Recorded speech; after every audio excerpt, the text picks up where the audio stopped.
네, 안녕하세요. 박근필의 피플 인사이트 박근필 작가입니다. 오늘은 사전에 예고해 드렸듯이 서은경 작가님을 모시고 진솔한 대화를 나눠보도록 하겠습니다. 안녕하세요, 작가님. 네, 네, 안녕하세요. 만나 뵙게 되어 반갑습니다.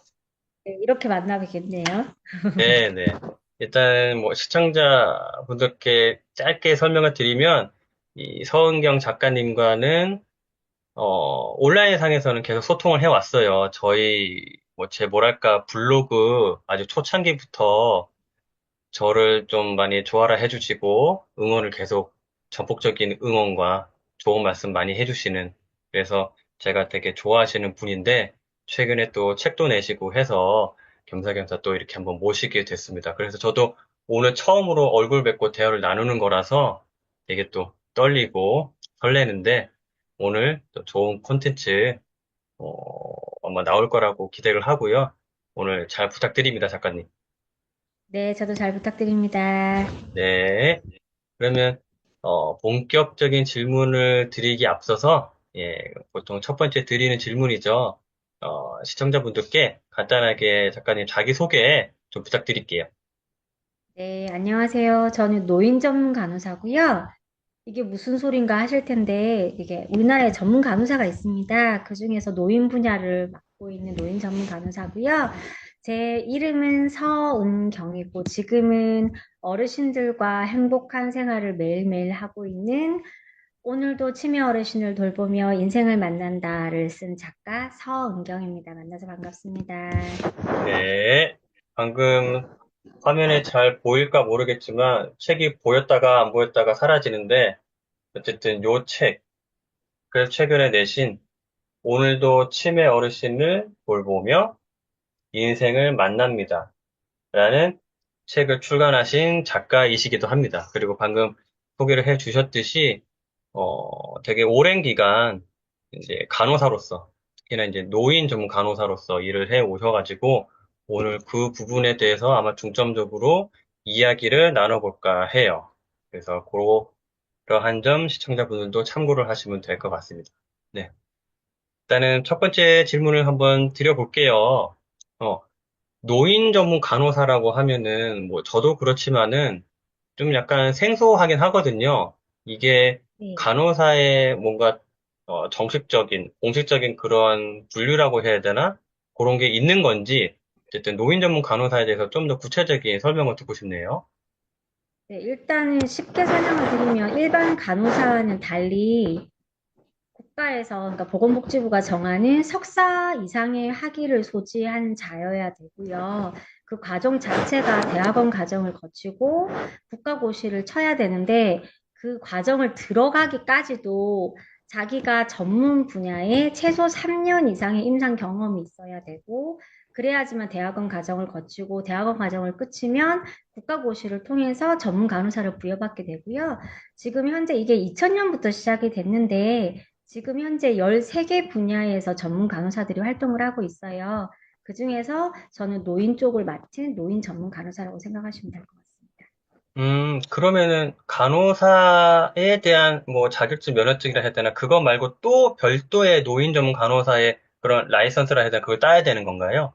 네, 그렇습니다. 일단은 저희가 어차피 간호대학을 나와서 보건복지부에서 인정하는 시험을 거쳐서 전문 간호, 그러니까 일반 간호사도 면허증을 취득하는 거라면 음, 전문 간호사는 일단 간호사 면허증을 가지고 어떤 한 분야에 최소 3년 이상 임상 경험이 있어야지만 대학원을 들어갈 수가 있어요. 들어가는 음, 조건 자체가 3년 음. 이상의 임상 경험이 있어야 되고 일단은 경험을 취득하고 대학원을 들어가서 5학기의 과정을 거쳐서 수료를 하면 시험을 칠 수 있는 자격이 주어져요. 그러고 네. 국가고시를 또 봐서 또 시험을 음, 딸 수 있습니다. 그래서 전문 간호사라고 해서 다 석사 자격증이 석사가 되는 거는 아니고요. 네네. 전문 간호사 자격증을 따고 석사, 그러니까 논문을 써서 석사를 하는 방법과 아니면 그냥 전문 간호사만 따고 수료만 하는 과정과 이렇게 나뉘어져 있습니다.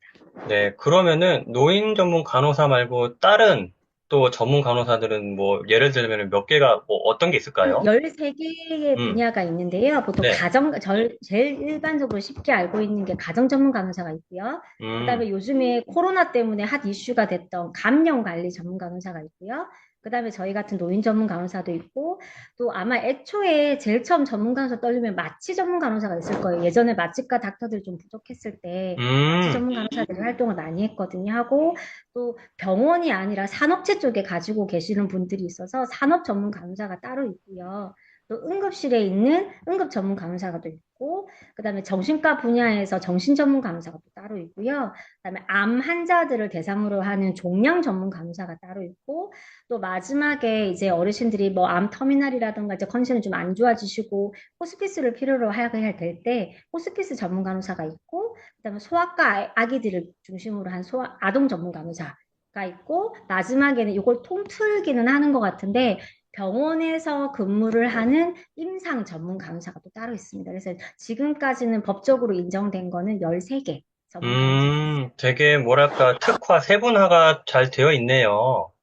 네. 그러면은 또 이제 자연스럽게 궁금증이 든 게, 그 한 13개 정도 되는 전문 간호사 중에서, 아마 제가 지금 중환자를 빼먹은 것 같아요. 음, 12개요.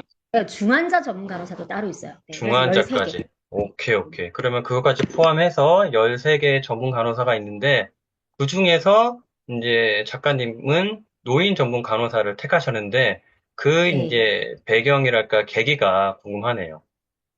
일단 뭐 제 책을 읽어보시면 나중에 책에 제가 잠깐 쓰기도 했는데, 일단은 원래는 저는 응급실 출신이거든요. 그래서 원래 응급실에서 좀 오랫동안 일을 했고, 그 다음에 근무를 했던 곳이 내과병동이었어요. 근데 응급실도 그랬고 내과병동도 그랬고, 제가 일을 하면서 항상 지금도 생각을 해보면 어르신들한테 유독 제가 조금 애정이 더 많이 생겼던 것 같아요. 그래서 유독 할머니, 할아버지 환자분들이 오시면 조금 더 가서 신경을 쓰게 되고 한 번 더 들여다보게 되고 이렇게 됐었고, 제가 잠시 미국에서 생활을 했던 적이 있는데 결혼을 하면서 미국에서 한 7년 정도 있다가 이제 남편 공부 때문에 갔다가 미국에서 간호사를 하고 한국으로 돌아왔을 때 되게 취업에 대해서 고민을 되게 많이 했거든요. 어디를 가야 되나 이런 고민들을 많이 하다가 우연찮게 이제 제가 이제 제일 운명이 되었던 그 노인 전문 병원이라는 곳에 취직을 하게 되고, 거기서 일을 하면서 치매 어르신들을 만나고 하면서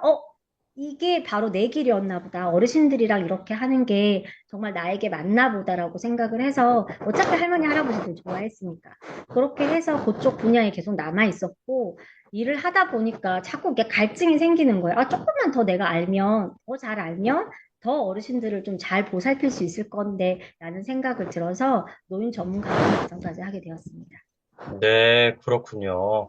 뭔가 처음부터 이걸 해야지, 이렇다기보다는 노인분들과 어쨌든 이렇게 접하다 보니까 내가 네. 어르신과 뭔가 이제 교감을 나누고 어르신들을 대하고 처치를 하거나 할 때 좀 더 보람이랄까, 의미랄까, 그런 게 좀 더 크게 다가왔던 거다, 그죠? 신기하게 지금 신규 시절부터, 그러니까 대학교를 졸업하고 처음 만났던 응급실에서 만났던 어르신들, 그러니까 환자분들 중에 어르신들은 기억이 다 나요. 정말 신기하게 저를 스쳐 지나갔던 어르신들은 거의 대부분이 기억이 다 나거든요. 그래서 아마, 어, 네. 그래서 야, 더 이게 그랬던 것 같아요. 정말 말 그대로 천직이라고 표현할 수도 있을 정도로 뭔가 코드라고 할까? 그게 딱 맞는 건가 보다, 그죠? 네, 전 그렇게 믿고 싶어요. 네. 네네네네. 알겠습니다. 그리고 다음 질문을 드리기 앞서서 잠시만 제가 녹화를 일시 중지를 한번 잠깐 시켜볼게요. 네, 녹화를 잠시 끊었는데 딴 게 아니고 약간, 어, 노이즈 소음이 좀 들어와서, 네, 잠시만요. 예, 그래서 다시 녹화를 잠시 끊었다가 재개를 했는데, 좀 환경에 좀 변화를 줘야 될 지금 상황이 있어가지고, 잠시 녹화를 끊었다가 다시 이어갔고요. 그 점 시청자분들은 좀 양해 부탁드리고, 계속 다음 질문을 이어서 한번 들어가 볼게요. 치매 어르신들을 그러면은 돌보시면서 아마 많이들 바로 또 연상이 되실 것 같은데, 이게 여간 힘든 일이 아닐 것 같거든요. 뭐, 체력적으로든 아니면은 정신적으로든. 근데 그런 부분에서, 너무 좀 이게 고달프다. 관두고 다른 쪽으로 가고 싶다. 뭐, 이런 생각이 든 적은 없으신가요? 신기하게 처음에 어르신들을 접했을 때는 뭘 모르니까 내가 되게 친절하게 대하는 것 같은데 왜 이렇게 어르신들 나한테 화를 내지? 처음엔 궁금증이었고, 처음에는. 그래서, 이게 내가 무조건 친절한다고 되는 게 아니구나. 그럼 내가 뭔가를 배워야 되나? 그래서 그 다음에는 배움이었고, 배우고 나서 이제 어르신들을 접하면서 제가 어떻게 대답을 해드려야 되고, 어떻게 어르신을 돌봐야 되는 걸 하나씩 하나씩 익히면서 어르신들이 바뀌는 게 느껴지는 거예요. 그러니까 막 화를 내시고 침을 뱉고 폭력적이었던 어르신이 이제 저를 보시면 자동스럽게 웃어주시고 막 화를 내시다가도 제가 가면 손을 뻗어서 저를 안아주시고 이런 것들을 계속 경험을 하다 보니까 아, 이건가 봐. 이게 내 길이고, 이렇게 나는 계속 여기에 있어야 되라는 생각이 들고, 그런 음, 분들을 한 번 만날 때마다 되게 감사하기도 하고 행복했어요. 그래서 제가 음, 오늘도 솔직히 엄청 힘든 일이 있었는데, 선생님들이 너무 힘들어 하시고 하는 와중에, 이제 제가 가서 이제 어르신을 진정을 시키고, 안아드리고 했는데, 그 좀 전까지 막 악을 쓰시고 온 몸에 식은땀을 흘리면서 막 하셨던 어르신이 제품에 안겨서 있다가 소곤소곤해지시더니 나중에 고마워 이렇게 하시는 거예요. 근데 그 음, 순간에 그 희열이라 그러면 좀 이상할 것 같기는 한데 그런 느낌들이 있어요. 근데 이거를 저뿐만이 아니라 어르신을 돌보시는 많은 분들이 좀 느꼈으면 좋겠어요. 그래서 제가 지금 일하고 있는 곳에서 제가 교육을 하는데 교육을 할 때 제가 말씀드렸던 게 있어요.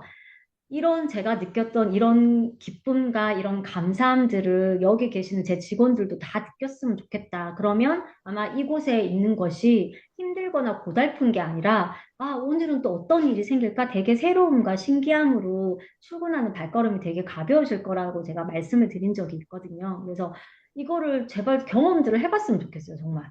음. 저도 비록 경험을 해보진 못했지만은 그냥 해주신 말씀을 들으면서 상상을 해봤는데 충분히 그럴 것 같아요. 그러니까 뭔가 나의 마음, 나의 말, 나의 행동, 뭐 처치 어쨌든 이런 거를 통해서 사람이 변한다, 바뀐다, 그죠? 네, 특히나 이제 치매 어르신들은 다 정말 가지각색 뭔가 특징도 다르고 하겠지만은 분명히 적지 않은 분들이 소위 말해서 이제 고집이 세시거나 이제 다른 분들은 소위 말해서 이제 좀 반폭이죠. 아, 저분은 안 돼. 저분은 이제 뭔가 인지 능력도 떨어지고 우리 말을 제대로 이성적으로 판단을 하지 못하고 받아들이지 못하니까 바뀌길 기대하기는 어려워. 뭐 이런 분들이 아마 어르신들이 많으실 텐데 그럼에도 불구하고 이제 작가님께서 뭔가 말씀을 하거나 행동을 했을 때 그분들이 달라졌다는 걸 느낄 때 대단히 좀 보람도 느끼고 감동도 느끼고 하지 않을까 싶네요. 네, 네, 네. 그러면은 자연스럽게 그러한 점들이 아, 내가 치매 어르신들을 돌보는 게 이 일이 내 소명이다, 소명처럼 느껴진다. 이렇게 자연스럽게 이어지는 건가요? 네, 네, 맞습니다. 네, 그렇게 음, 이어졌고요. 딴 데를 그러니까 중간에 이제 거기도 책에 나오는데 제가 중간에 일을 쭉 하기는 했지만 살짝 살짝씩 다른 곳으로 잠깐 틀었던 적이 있거든요. 근데 틀었던 곳에서 제 눈에는 어르신들만 보이는 거예요. 치매 어르신들만 계속 보이고 그래서 결국은 돌아왔는데 이제는 이 길에서는 안 움직일 것 같아요. 계속 저는 이 음, 길을 갈 것 같아요. 알겠습니다. 정말 뭐라고 표현해야 되나? 하늘에서 제가 뭐 종교는 거의 없지만은 하늘에서 이제 치매 어르신들을 위해서 내려준 천사라고 해야 될까? 어쨌든 뭐 그렇게 느껴지는데 참 대단하시다는 느낌이 계속 들고요. 저도 어저께 이제 책을 쭉 봤거든요. 책 내용을 읽으면서 되게 좀 뭐랄까 반성도 많이 하게 되고 반성이라면 딴 게 아니고 그러니까 일종의 색안경이고 편견 같은 거죠. 치매 네, 네, 어르신들에 맞습니다. 네, 대한. 그래서 아, 내가 생각하는 게 다가 아니었구나. 내가 너무 좀 색안경을 끼고 봤구나. 아, 이랬던 분이 이 작가님의 뭐 안경도 날리고 때림으로써 가격함으로써 주먹질함으로써 이랬던 분이 나중에는 또 이렇게 드라마틱하게 변하는 그런 케이스들을 보면서 되게 좀 놀라웠거든요. 아, 이게 가능하구나. 근데 말씀하신 대로 그 치매 어르신 돌보는 일에 종사하시는 분들도 작가님처럼 그런 것들을 케이스 하나씩 하나씩 경험하다 보면은 되게, 아, 이 일이 힘들고 고돼도 할만하다. 내 뭐 소명인 것 같다. 책임의식, 소명의식을 가지고 해야 되겠다. 이런 마음을 좀 많이 가지게 되지 않을까 싶네요. 신기해 하시는 것 같아요. 지금 제가 여기 이제 새로운 시설에 지금 제가 있던 이곳에 근무한 지 아직 한 달이 안 됐거든요. 한 3주 정도 됐는데, 처음에는 물음표? 쟤는 왜 이렇게 쌩글쌩글 웃고 다녀?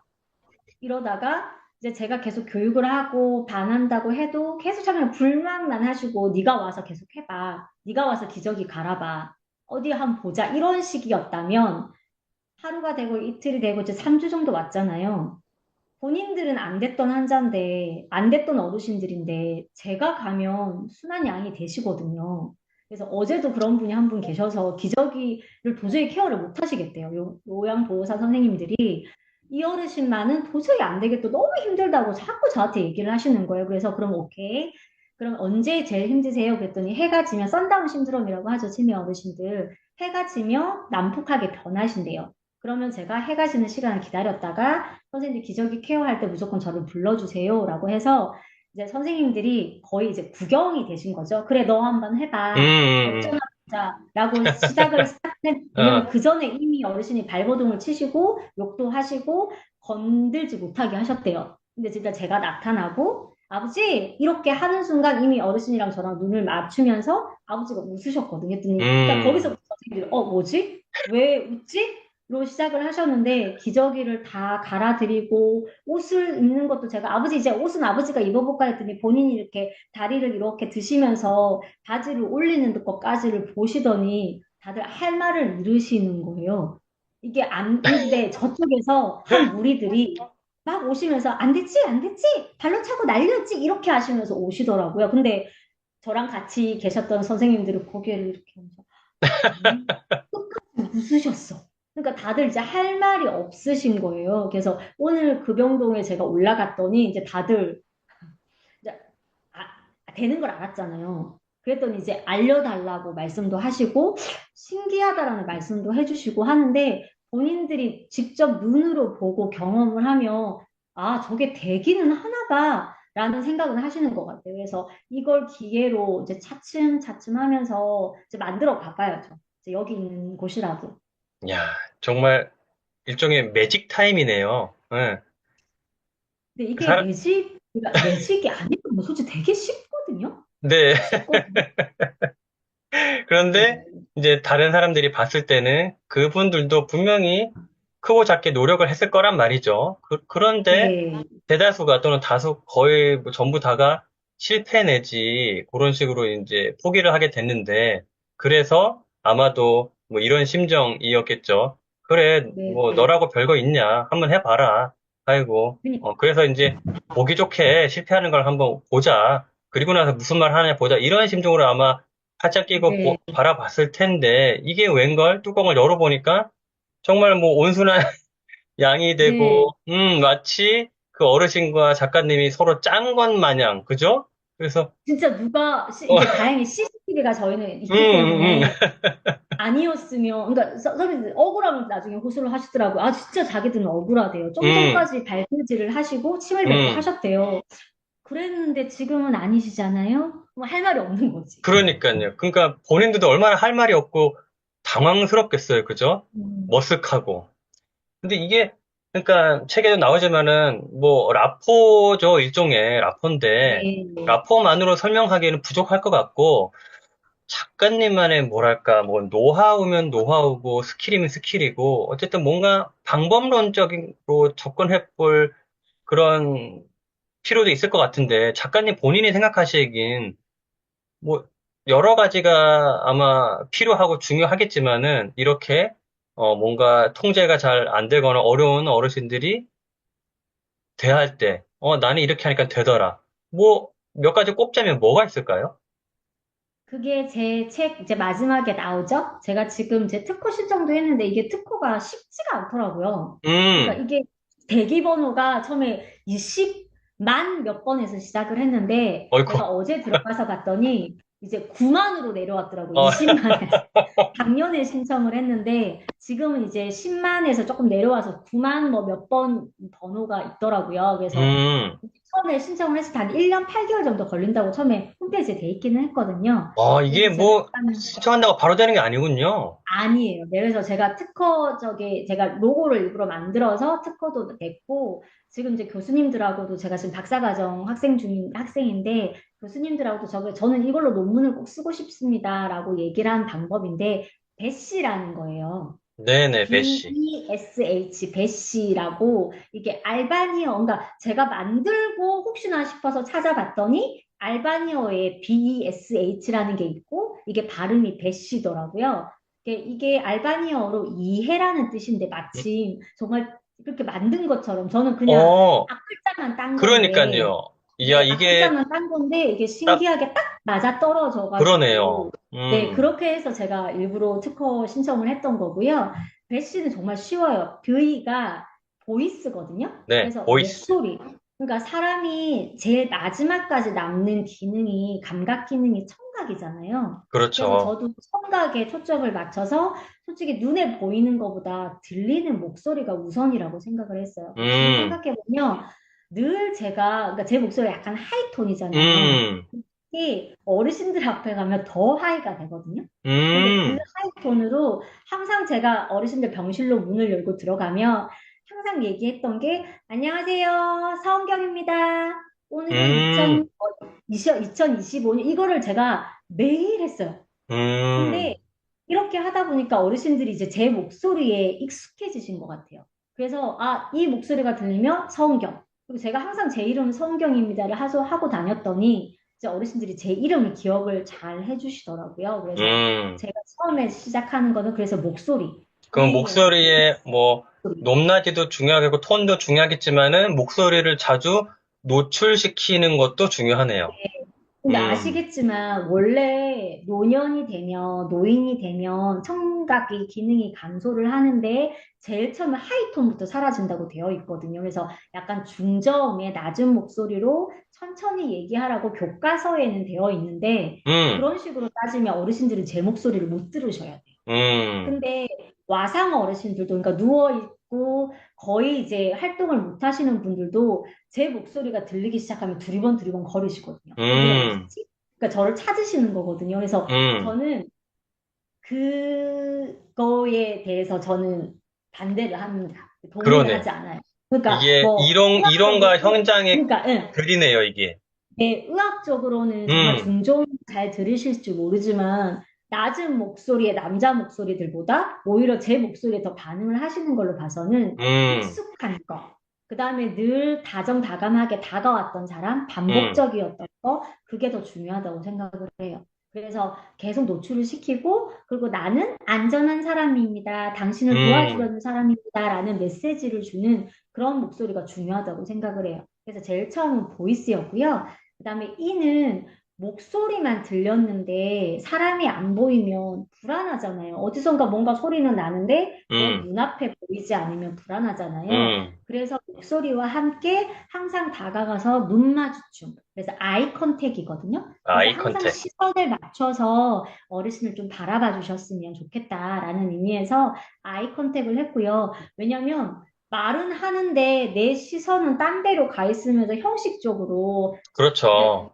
얘기 쉽게 예를 들면 저희 이제 간호사들이 제일 많이 하는 게 주사인데 보통 여쭤봐요. 제가 주사도로 가면 얘기를 다 한대요. 설명도 다 하고. 그러니까 하는데 나는 주사를 놓을 거라서 얼굴은 쳐다보지 않고 습관적으로 안녕하세요. 주사 놓으러 왔습니다. 팔부터 가게끔 되어 있거든요. 대다수가 근데 그럴 것 같은데요. 네, 네, 그게 아니라 네. 항상 먼저 가면 어르신 눈을 마주치고 다시 음, 한번 안녕하세요 어르신 이렇게 인사를 하는 거죠. 그래서 눈을 음, 마주치면 쳐다보세요. 같이 목소리 들렸지? 내가 눈으로 가까이 가면 저를 같이 음, 쳐다봐 주시거든요. 그때 이제 필요한 게 스마일, 음, S거든요. 그래서 음, 갑자기 인상을 팍 쓰고 있거나 무뚝뚝한 표정으로 지으면 방금까지 목소리도 들렸고 눈까지 맞았는데 표정은 싸나워. 그럼 이제 어르신이 불안해지기 시작하거든요. 쟤 음, 누구지? 왜 이렇게 낯설지? 이렇게 생각하시는데 웃어야죠. 내가 지을 수 있는 최대의 미소로 웃으면서 안녕하세요. 이렇게 하면서 다가가는 거죠. 그래서 음, 스마일이라고 꼭 말씀을 드리고 싶고요. 이거는 동일해야 돼요. 내가 기분이 안 좋다고, 내가 좀 전에 어떤 안 좋은 일이 있었다고, 내가 혹시 속상한 일이 있었다고, 내가 슬프다고 표정이 변하면 어르신들은 불안할 수밖에 없어요. 그래서 저는 계속 웃으라고 하거든요. 어르신들 앞에서는 제발 웃어주세요라고 말씀을 드리거든요. 그래서 세 번째는 스마일이었고, 마지막은 여기까지만 하면, 이거는 누구나 할 수 있어요. 누구나 할 수 있고, 여기까지만 하면 참 여기까지만 해도 정말 훌륭한데, 그 그럼요. 다음은 H가 허그거든요. 네, 허그. 저는 어르신들도 많이 안아요. 스킨십이 조금 잦는데, 그렇다고 무턱대고 처음 보는 사람을 안으면 당연히 거부하실 거예요. 근데 네네. 이제 처음에는 손을 잡아드린다거나 아니면 이런 데 몸을 이렇게 터치를 하면서 자연스럽게 터치를 하면서 쓰다듬는 준다거나 이렇게 하다가 자연스럽게 익숙해지시면 그 다음에 허그. 근데 이제 음, 안아드려 보니까 이제 어르신들이 이제 자동이에요. 제가 제 목소리가 들리고 가까이 가면 다들 이렇게 손 벌리시거든요. 음, 아니라고 음, 안아달라고 하시고 저쪽에서도부터 제가 언니 이렇게 부르면서 가고 있으면 벌써 저쪽에서 휠체어에 앉아서 손 벌리고 계시거든요. 어르신들이 안아달라고. 그래서 이것도 솔직히 반복이거든요. 반복이고 내 몸에 익으면 내가 억지로 머릿속으로 아, V가 뭐였고 E가 뭐였고 이렇게 하지 않아도 자동으로 네 개가 돌아간다는 거죠. 그래서 쉽잖아요. 이거 못하는 사람 아무도 없잖아요. 너무 쉽잖아요.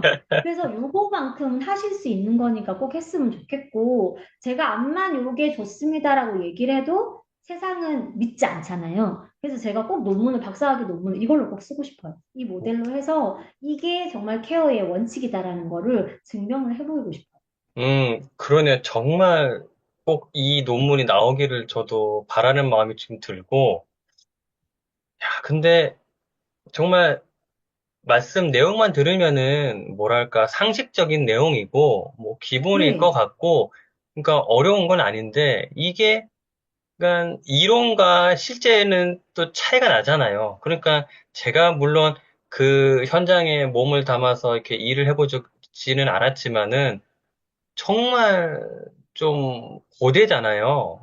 막 이 어른 챙겨야 되고 저 어른 챙겨야 되고 그러면은 이제 뭐랄까 제가 이제 그 다른 이제 의료진이랄까 그분들을 두둔하게 되는 입장 같은데 그냥 그분들이 입장에서 변명을 하자면 아 선생님 알죠 스마일 아유 알죠 근데 조금 전에도 막 똥 치우고 하는데 막 저한테 똥을 치랐고 저 좀 전에 맞았고 어떻게 또 웃어요 그리고 지금 일이 막 이렇게 산더미처럼 밀려 있는데 언제 일을 지금 빨리 주사 놓고 이렇게 다른 어르신 봐야 되는데 언제 눈을 맞추면서 이걸 또 하고 그걸 해요 선생님 하면서 뭔가 이 현실적인 어떤 고충이랄까 어려움을 또 뭔가 이제 작가님한테 토로를 하거나 하소연 푸념하거나 그럴 것 같다는 생각도 들어요. 많이 듣는 소리고요. 뭐, 음, 제가 제일 많이 듣던 얘기 중에 지킬애나이가 같아. 때로는 이중인격인가? 때로는 여러 개인가? 이런 소리를 듣는 이유가 음, 오늘도 저희가 있어 정말, 정말 정신없이 바빴거든요. 그래서 정신없이 바쁘고 막 이런저런 일들 때문에 제가 직원들 때문에 약간 좀 스트레스도 받았고 그래서 막 사무실에 와서 직원들한테 막 소리를 지르고 막 이렇게 하면 안 된다고 막 하는데 저쪽에서 이제 어르신 이제 외출 가실 어르신이 내려와서 어르신 저를 찾으신다는 거예요. 막 하다가 어르신 보자마자 어르신 그러죠. 이게 바뀌는 게 그 직원들 입장에서는 어이가 없는 거죠. 좀 전까지 우리한테 막 소리 지르면서 그러니까, 화내다가 근데 이게 그러니까 몸에 익으면 음, 자동 반사인 것 같아요. 그렇죠. 일단 정말 내가 이제 아무리 막 무의식적으로, 화를 내다가도 네네네네네 음, 정말 화가 났다가도 어르신 보면 자동으로 어르신 이렇게 되는 게 이거 어쩔 수가 없는 것 같아요. 근데 이거는 그냥 익히셔야 돼요. 이거는 그러니까, 뭐 누가 가르쳐 줄 수 있는 것도 아니고 본인이 음, 익히셔야 돼요. 근데 이 제가 어떻게 이렇게 익었을까 생각을 해보면 딱 하나예요. 사랑하니까 되더라고요. 음, 어르신들이 그냥 좋고 사랑하면 되더라고요. 그래서 사랑하시라고 말씀드리고 싶어요. 그럴 것 같아요. 예, 사랑 또는 뭐 제가 거기에 그냥 하나를 감히 보태자면은 진심? 음, 네, 진심은 당연히 네. 그렇죠. 그러니까 그냥 이게 사무적으로 일로만 보면은 이게 정말 어려울 것 같아요. 정말 기계적으로 그냥 외우고 계속 반복하면 체화는 되겠죠. 어느 순간까지는. 근데 체화가 된 이후에도 일종의 뭐랄까, 그러니까 영혼 없는 가식적인 그런 게 되겠죠. 진심과 진정성이 안 매번에 아세요. 느껴지고. 매번에 아세요. 그러니까요. 매번에 아세요. 그냥 그러니까, 웃어도 웃는 게 아닌 걸로 느껴질 테고. 맞아요, 그러니까 맞아요. 방금 말씀하신 것처럼 이게 참 어려운 얘기지만은, 그러니까 단순하게 일로만 보지 말고, 진짜 치매 어르신으로만 보지 말고, 환자로만 보지 말고, 한 인간, 한 개인으로 존중하고 대하는 마음, 거기에 밑바탕은 사랑과 진심이 이제 깔려 있어야 되지 않나 싶네요. 아니, 제가 늘 하는 얘기가 있는데, 우리가 지금 돌보고 케어하시는 분은 어르신이라는 말을 제가 자주 하거든요. 선생님, 이분은 어르신이에요. 그 말이 뭐냐면, 지금 저희가 맨날 사는 게 힘들고 막 이렇게 하다고 얘기들을 하잖아요. 막 세상도 시끄럽고 그렇게 얘기를 하는데, 이분들은 그 긴 세월을 다 감내하고 살아오신 분들이거든요. 그러면 그것만 봐도 이 연세까지 이렇게 지금 저희가 겪고 있는 이거보다 더 심란하고 더 어려운 세대를 견뎌오셨던 분들이잖아요. 그럼 그것만으로도 되게 존중받으셔야 되고 존경받으셔야 된다고 생각을 하거든요. 그래서 그냥 어르신이라고 생각을 하면 저절로 그런 마음이 들지 않을까? 이런 음, 생각이 저는 드는 거죠. 그렇죠. 그렇죠. 그래야 되는데, 그죠? 근데 워낙 어쨌든 계속 제가 도돌이표처럼 똑같은 말을 하는 것 같은데, 워낙 일이 고되고 힘드시다 보니까 육체적으로, 이제 이렇게 정신적으로 스트레스라든지 이런 거에 치여가지고 그런 게 뭐랄까, 일반인, 평범한 사람들은 그렇게 쉬운 일은 또 아닌 것 같다라는 생각도 들어서 결국에는 뭐랄까, 직업의식을 좀 갖고 나름의 사명감도 좀 가지면서 어쨌든 진심으로 마음이 우러나오게 뭔가 자신을 좀 컨트롤하고 좀 그런 게 필요하지 않을까 싶긴 하네요, 이게. 제가 교육할 때 하는 얘기가 있는데 제가 물어봐요. 혹시 어르신을 좋아하지 않으시는 분? 음, 안 돼. 딴 데 음, 가세요. 음, 출근하는 이 길이 즐거워, 행복해, 오늘은 또 어떤 일이 생길까라는 음, 마음이 아니라 아휴, 오늘은 또 어떤 분이 나를 이렇게 힘들게 할까? 음, 오늘 또 누가 또 나를 또 지치게 할까? 나를 때릴까? 아유, 또 음, 저 양반 또 나를 따라다니면서 집요하게 망상 있을 텐데 이렇게 한숨이 나오시고 이렇게 힘드신 분들은 음, 죄송하지만 이렇게 그만두시라고 전 말씀드려요. 그래서 제가 지금 이제 간호사랑 조무사들 지금 뽑고 있어서 직원들 음, 면접을 보고 있는데 첫 질문이 전 그거거든요. 혹시 어르신 좋아하세요? 이게 저는 항상 습관처럼 던지거든요. 그렇지 않은 게 좋아하지 않으면 이 일은 할 수가 없어요, 솔직히. 그럴 그러니까 것 같아요. 사명감만 가지고 뛰어들기에는 솔직히 음, 힘든 건 사실이에요. 왜냐면 저도 음, 거기서 막 웃고 오는데 음, 집에 오면 거의 소파에서 쓰러져 자고 피고 이제 온 열정을 거기다 다 쏟아서 그렇죠. 집에서는 거의 시체처럼 이렇게 누워 널브러져 있거든요. 음, 근데 거짓말처럼 다음날 되면 다시 벌떡 일어나서 오늘 어르신 보러 가야 되는데 그리고 또 신나게 또 가요. 그리고 또 퇴근해서 오면 넉다운. 근데 그냥 이게 생활인 것 같아요. 맞아요. 어르신을 좋아하고 사랑하고 그런 마음이 없으면 잠깐은 모르겠지만 결코 길게는 버텨내지 못할 것 같아요. 그러니까 조용하고 그냥 쉬운 어르신들도 있죠, 당연히. 손 음, 별로 안 가고 그냥 네네네. 저희가 해드리는 대로 한 그런 분들만은 볼 수는 없거든요, 솔직히. 그래서 그렇죠. 네, 각오가 조금 되어 있어야 될 것 음, 같고, 음, 정말 어떠한 경우에도 어르신들이 사랑하고 어르신들을 좋아하는 마음을 갖지 않으면 그냥 이쪽으로 안 오시는 게 맞다고 생각을 해요. 괜히 서로 힘드니까. 왜냐면 내 짜증이 나면 어르신들은 상처받고, 그렇죠. 본인도 일을 하면서 상처를 받기 때문에 그러실 음, 거면 애초에 음, 이쪽으로는 오시지 마라. 저는 음, 계속 그 주변에 얘기를 해요. 안 맞는데 굳이 억지로 끼워 음. 맞추려고는 하시지 마라. 노력한다고 되는 건 아니다. 좋아야 할 수 있다. 이 말씀을 꼭 드리고 싶어요. 네. 이 치매 어르신 돌봄이랄까, 케어랄까, 이쪽에 관심 있는 분들은 꼭 새겨들어야 할 말씀이지 않을까 싶네요. 뭐 다른 어떤 직종이나 분야도 자신이 좀 좋아해야 되고 적성이 맞아야 되고 이런 게 중요하고 필요하겠지만은 특히나 지금 오늘 대화를 나누고 있는 이 분야, 이 업종만큼은 더 그게 크게 필요하지 네, 않을까라는 생각이. 돌봄이니까요. 그래서 그렇죠. 아이와 노인을 좋아하지 않으면 음, 아이는 당연히 어린이집 유치원에 가시면 안 되고 음, 노인을 좋아하지 않는데 이쪽 분야에 와 계시면 안 되는 거거든요. 그래서 그거는 그렇죠. 조금 네, 구분을 하셨으면 좋겠어요. 맞습니다. 다 뭔가 와닿는 말씀이어가지고, 책을 또 읽다가 보니까 또 그러한 내용이 또 나오더라고요. 이제 뭐, 치매 어르신이 계신 가족이든, 아니면은 그 돌보시는 주위 분들이든, 뭐, 의료진 포함, 치매 어르신을 어르신으로 대하지 않고, 네, 이제 아이 취급을 하는 거죠. 네, 네, 네, 네, 어. 근데 그게, 물론 그분들이, 가족이든 의료진이든 그분들이 뭔가 나쁜 마음이라든지 그런 안 좋은 마음을 가지고 그렇게 아이 취급을 하는 건 아닐 텐데, 그럼에도 불구하고 그거는 결국에는 궁극적으로 그 어르신한테 득될 게 없다, 마이너스다. 네. 그죠. 그래서 요 부분에 대해서 또 자세한 말씀을 듣고 싶네요. 네.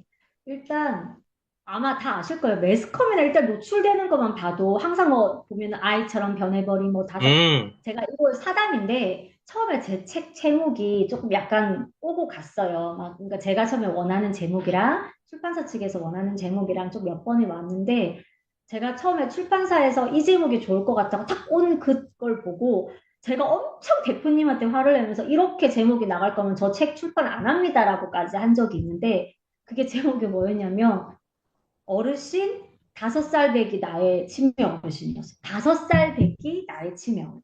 그러니까 음, 5살 배기라는 그 단어 때문에 제가 엄청 화를 냈거든요. 내 책을 읽어보신 것 맞냐? 내 원고를 제대로 보신 것 맞냐? 어르신에 대한 존중 없이 어떻게 어르신을 5살 배기라는 표현을 쓰냐? 나는 이런 식의 제목이며 저는 출판 못합니다라고 제가 말씀을 드렸어요. 왜 그랬냐면 생각을 해보시면 치매 어르신들이 인지력이 떨어지는 건 사실이에요. 그래서 진압력이 없으시고 사람에 대한 구분도 없으시고 날짜 감각 없으시고 행동이나 이런 게 조금 어눌해 보이실 수도 있어요. 며칠인지도 모르시고 방금 알려드렸는데 또 똑같은 거 또 질문하시고 이렇게 하실 수 있어요. 근데 그렇다고 해서 그분이 아이는 아니거든요. 그러니까 내가 지금 행동이 어려진다고 해서 낮아진다고 해서 내가 여지껏 이 나이까지 살아온 그 세월이 통째로 없어지는 게 절대 아니거든요. 그냥 그 어르신이고 치매라는 질병을 앓고 계시는 분인데 많은 사람들이 그거를 자꾸 잊고 지금 어르신들이 지금 눈에 보여지는 그 행동에만 나이를 자꾸 껴맞춰서 그렇게 대해야 된다고 생각을 하는 것 같아요. 그래서 참, 뭐, 한 예를 들면 식사 보조를 하는데 어르신이 막 흘리기도 하고 또 수저질을 잘 못하시니까 손으로 이렇게 집어 먹으려고 하고 이런 행동을 보인다고 하면 알려드려야죠. 어르신, 여기 수저가 있어요. 이렇게 손에 쥐어주신다거나 아니면 수저는 제가 먹여드릴 테니까 입만 좀 벌려주세요. 아, 이렇게 먹여드리면 되는데 그게 아니라 탁 뺏어서 그냥 아무 말 없이 이렇게 먹여준다고. 그러니까 애한테 하는 행동이죠. 이거는 왜 너는 수저줄도 안 돼? 내가 먹여줄게라는 거랑 별반 다르지 않거든요. 그래서 항상 내가 케어하는 분이 아까도 말씀드린 것 같은데 어른이라는 거를 제발 좀 기억을 해주셨으면 좋겠어요. 근데 많은 사람들이 그렇지 못하고 또 어르신들이랑 친밀감을 표현한다고 하더라고요. 그러니까 제가 며칠 전에도 저희 직원이 그랬어? 아, 그러니까 자기 딴에는 공감을 해준다고 하고 있는데 처음 듣고까지 다 반말인 거예요. 그래서 선생님, 그랬어, 얘. 높임말이 없어요. 다 반말이에요. 어르신이잖아요. 존대해 주세요. 요 붙여주시고, 아니고, 네로 바꿔주세요로 제가 설명드린 적이 있는데, 이거 단순한 거거든요. 그냥 앞뒤 다 빼고도 그냥 나이로만 봐도 저보다 연배가 높으신 분이고 어른이시잖아요. 그럼 당연히 존대해야 되는 게 아닐까요? 근데 그걸 왜 질병을 앞세워서 그러하니 아이처럼 대하는 것 자체가 저는 말이 안 되고 있을 수 없는 일이라고 생각을 해요. 맞습니다. 뭐 공감이 돼요. 그래서 말씀하신 대로 그렇게 아이처럼 대하는 여러 요인들에는 한 가지 요인만 작용하는 거 분명히 아닐 테고 네, 여러 요인이 복합적으로 작용할 거예요. 제가 뭐 짧게 생각만 해봐도 아까 뭐 예를 드셨던 숟가락질 잘 서툴러가지고 질질 흘리고 속도도 느리고 하니까 아 저러시면 또 어르신 다 흘리고 지저분해지긴 할까. 그냥 내가 그걸 떠먹여줘야지. 아, 저렇게 결국 못 먹으실 거야. 지레 짐작도 있고, 일이 더 한마디로 복잡해지고 커지고, 시간에 또 딜레이 되고, 그러면 결국엔 이게 어떻게 보면은 나의 편이죠. 이러면 또 내가 이제, 뭔가 일처리가 늦어지고, 여러 가지가 이제 맞물려 있는 거겠죠. 그리고 아까 말씀하신 대로, 내 딴에는 이제 친밀감 표현, 며느리나 딸처럼 하는 게 어르신한테 좋겠지? 해가지고, 응, 먹었어. 뭔가 약간 반말, 반말 아닌, 그렇죠? 반 존대어, 이렇게. 근데 그게 썩 좋아 보이진 않거든요. 근데 그러한 거를 네. 뭐 실제적으로든 미디어를 통해서든 우리는 쉽게 보잖아요. 근데 이제 그거는 결코 올바른 건 바람직한 건 아니다. 어르신은 어르신답게 어르신으로서 올바르게 이제 대우를 해주는 게 맞다. 라고 저도 생각이 드네요. 네네.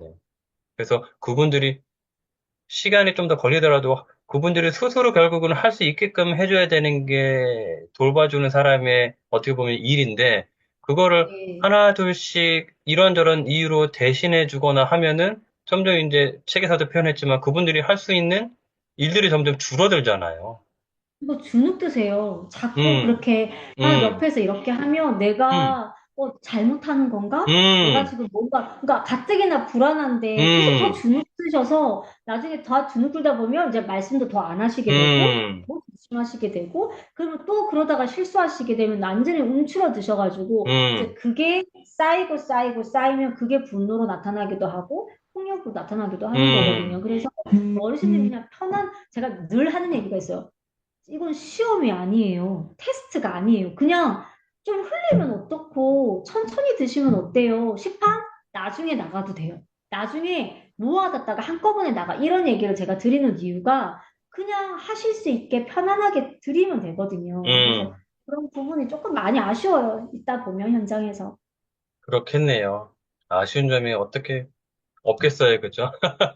그리고 뭔가 뭐 제가 작가님과 같이 뭐 일을 해본 거는 아니지만은 책을 통해서나 이렇게 대화를 통해서 이제 가늠을 해보면은 뭐랄까 약간의 FM 또는 완벽주의 이런 성향도 있으실 것 같고 근데 거기에 이제 밑바탕엔 결국 딴 게 아니고 아이 뭐 나 잘났어 내가 잘해야지 내가 뭐 돋보여야지 이게 아니고 결국에는 그래야지 어르신한테 좋으니까 이 네, 이유 때문에 그런 거잖아요. 근데 이제 그거를 이 궁극적인 이 본질을 모르는 예를 들어 주위 사람들은 이렇게 생각할 수도 있겠죠. 아니, 자기만 잘났어? 누가 그거 몰라? 근데 나도 그렇게 하고 싶어. 근데 뭐 이렇게 해서 그게 어렵거나 불가능하거나 그래서 지금 이렇게 하는 건데 왜 자기만 유독 튀어? 어우, 정말 밥맛이야.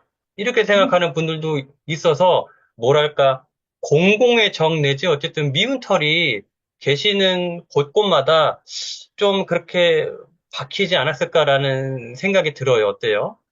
네.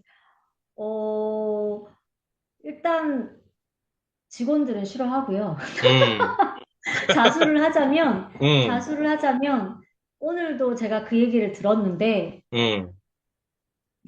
과장님이 움직이시면 좋아할 건 어르신밖에 없어요. 라고 그러니까, 얘기를 들어서, 왜냐면, 일단 어르신들한테는 음, 어르신들은 좋을 수밖에 없고, 또 하나의 덕을 보는 거는 보호자분들 입장에서는, 음, 이렇게까지 해주시니까 음, 너무 감사하다고 생각을 하는데, 나머지 주변 직원들은 이제 너무 힘들어 하시는 건 솔직히 사실이에요. 왜냐면, 음, 요양보호 선생님 입장에서도 본인들의 루틴의 일이 있고, 케어할 이게 순서가 있고, 이렇게 있는데, 자꾸 음, 제가 그거 우선순위를 끊고 이게 더 우선. 선생님 이렇게 하지 말고 저렇게 하세요라고 자꾸 끊으니까 싫을 거고 간호팀 입장에서도 본인의 나름대로 하고 있는데 자꾸 거기에 플러스가 자꾸 더해지니까 아마 되게 싫으실 거고 제가 요즘에 오래 살 것 같다는 생각이 들어요. 지금 여기 와서 한 3주 동안 욕을 너무 많이 먹어서 나 되게 오래 살 것 같아 라는 생각이 드는데 힘든 건 사실인데 나중에는 아시더라고요. 그러니까 저랑 오래 일했던 이제 선생님들이나 이런 사람들한테 얘기를 들어보면 솔직히 힘든 건 사실이었대요. 저랑 일하면 한 번 움직일 거 두 번 움직여야 되고 이것만 하면 되는데 일이 이렇게 늘어나고 되게 힘든 건 사실인데 뒤에를 생각해보면 만약에 저게 내 부모님이었으면 되게 그렇지. 감사했을 것 같다라는 생각 음, 말씀을 많이 해주세요. 만약에 내 부모님한테도 저렇게 해주는 누군가가 있다면 음, 당연히 그게 맡기고 싶다라는 얘기를 해주시는 분들도 있고 또 어떤 분은 한편으로 내가 나이가 들면 음, 이런 사람한테 케어받고 싶다라는 생각이 들 것 같다라는 생각을 음. 하세요. 그래서 내가 직업만 아니면 너무 좋을 것 같아. 본인이 직업만 아니면 너무 좋을 것 같다라는 얘기를 하세요. 사실 하시는데 네. 근데 어쩔 그게 수 없죠. 필요로 그죠? 하신다는 거죠? 네, 네. 그러니까 동료들 좀 한테 예를 들어서 좀 인기를 받고 동료들을 좀 편하게 해주기 위해서 어르신한테 조금 소홀하게 된다? 그건 아니잖아요. 그죠? 그건 주객이 전도된 네, 거니까. 그러니까 네, 결국에는 우선순위라는 게 있는데 당연히 영순위는 어르신한테 맞춰줘야 어르신, 되는 거고 네, 그러다 네, 보니까 부득이하게 동료들은 좀 피곤해지는 건데 그거를 이제 네. 동료들이 잘 뭐랄까 좀 이해를 해주는 게 필요할 것 같아요. 근데 이제 거기서 만약에 동료들이 이해를 못 해주거나 아니면 이제 그걸 넘어서 오해를 하기 시작하면은 네, 정말 네. 서로가 피곤해지는 거죠. 그래서 이제 눈을 말씀드려 저한테 1순위는 어르신들일 수밖에 없지만 어르신들이 편안해지면 음, 케어하는 사람도 편안해지거든요. 그러니까 예를 들면 그렇죠. 막 폭력적이고 난폭한 어르신들만 계시면 케어하는 게 힘들잖아요. 근데 음, 우리가 변해서 어르신들이 편안해지시면 음, 선생님들이 손이 덜 가는 거예요. 음, 기저귀 케어할 때도 거부가 없으시면 혼자 해도 충분히 가능하고 목욕시킬 드릴 때도 만약에 거부가 없으시면 혼자 시켜드려도 충분하거든요. 그러면 일하는 사람도 편해질 수밖에 없거든요. 그래서 음, 지금 당장 눈에 보이는 게 조금 내 몸이 지치고 힘들 수는 있지만 그게 음. 내 몸에 있고 어르신들이 이제 평안을 찾으면 그 다음엔 결국에 선생님들이 편해지시는 거다. 저는 그걸 원하는 거라는 말씀을 계속 드려요. 그래서 믿고 조금만 따라와 주셔라. 그게 접히는 그때까지는 분명히 시간은 걸릴 거예요. 이게 뭐 갑자기 하루아침에 일주일 만에 한 달 만에 기적처럼 일어날 수 있는 일은 아닌지라 제가 해보니까 어르신이 들어오시고 어르신과 적응을 해서 어쨌든 어르신과 라포 형성이 되고 하는 게 최소 3개월은 걸리고요.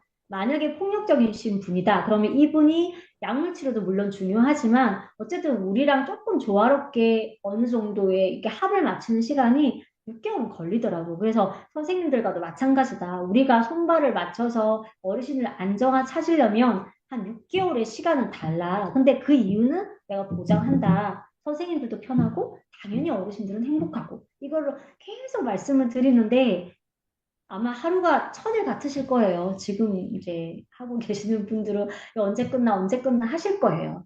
그렇죠. 이게 사람인지라 어쨌든 일이 만약에 네, 다섯 개였는데 일이 갑자기 일곱 개, 열 개가 되면은 어쨌든 아유, 피곤하다고 생각이 드는 건 당연한 거고, 그죠? 네, 네. 그러면 좀 그냥 가만히 있거나 아니면 중간만 가도 될 것 같은데 왜 저렇게 일을 더 버려서 만들지? 뭐 이렇게 생각이 들 수도 있고. 근데 말씀하신 대로 이게 결국에는 길게 봤을 때는 결국 우리한테 결국에는 플러스로 또 돌아오는 거. 그지요. 네, 어르신은 네, 네. 물론 이거니와. 근데 이제 네, 그 네. 긴 안목이 필요한데 그게 당장은 잘 체감이 안 되고 안 보이는 거죠. 당장의 이제 고됨과 피곤함만 이제 체감이 되는 거니까 그게 참 어려울 것 같네요. 알겠습니다. 여러, 여러 어르신들을 이제 배워오고 케어를 하셨는데, 뭐 정말 수많은 어르신들이 기억에 남겠지만은, 뭐 그중에서 또 그때그때 예를 들어 어제 이 질문을 드리면은 A라는 어르신이 대답이 나올 수도 있고, 내일 드리면 B라는 어르신이 대답이 나올 수도 있지만, 어쨌든 지금, 질문을 드리자면은, 유독 이분은 좀 기억에 남았다. 뭐 어떤 이유든 간에, 뭐 그러신 분이 있을까요? 어때요? 치매 어르신 일단 중에서. 기억에 남는 분들은 제가 책에다 솔직히 다 썼어요. 거의 다 썼고, 근데 뭐 책에 나와 있는 어르신들 중에서 굳이 얘기를 아니야. 책에 나와 있는 거는 나중에 책을 읽어보시면 될 것 같고, 네네네.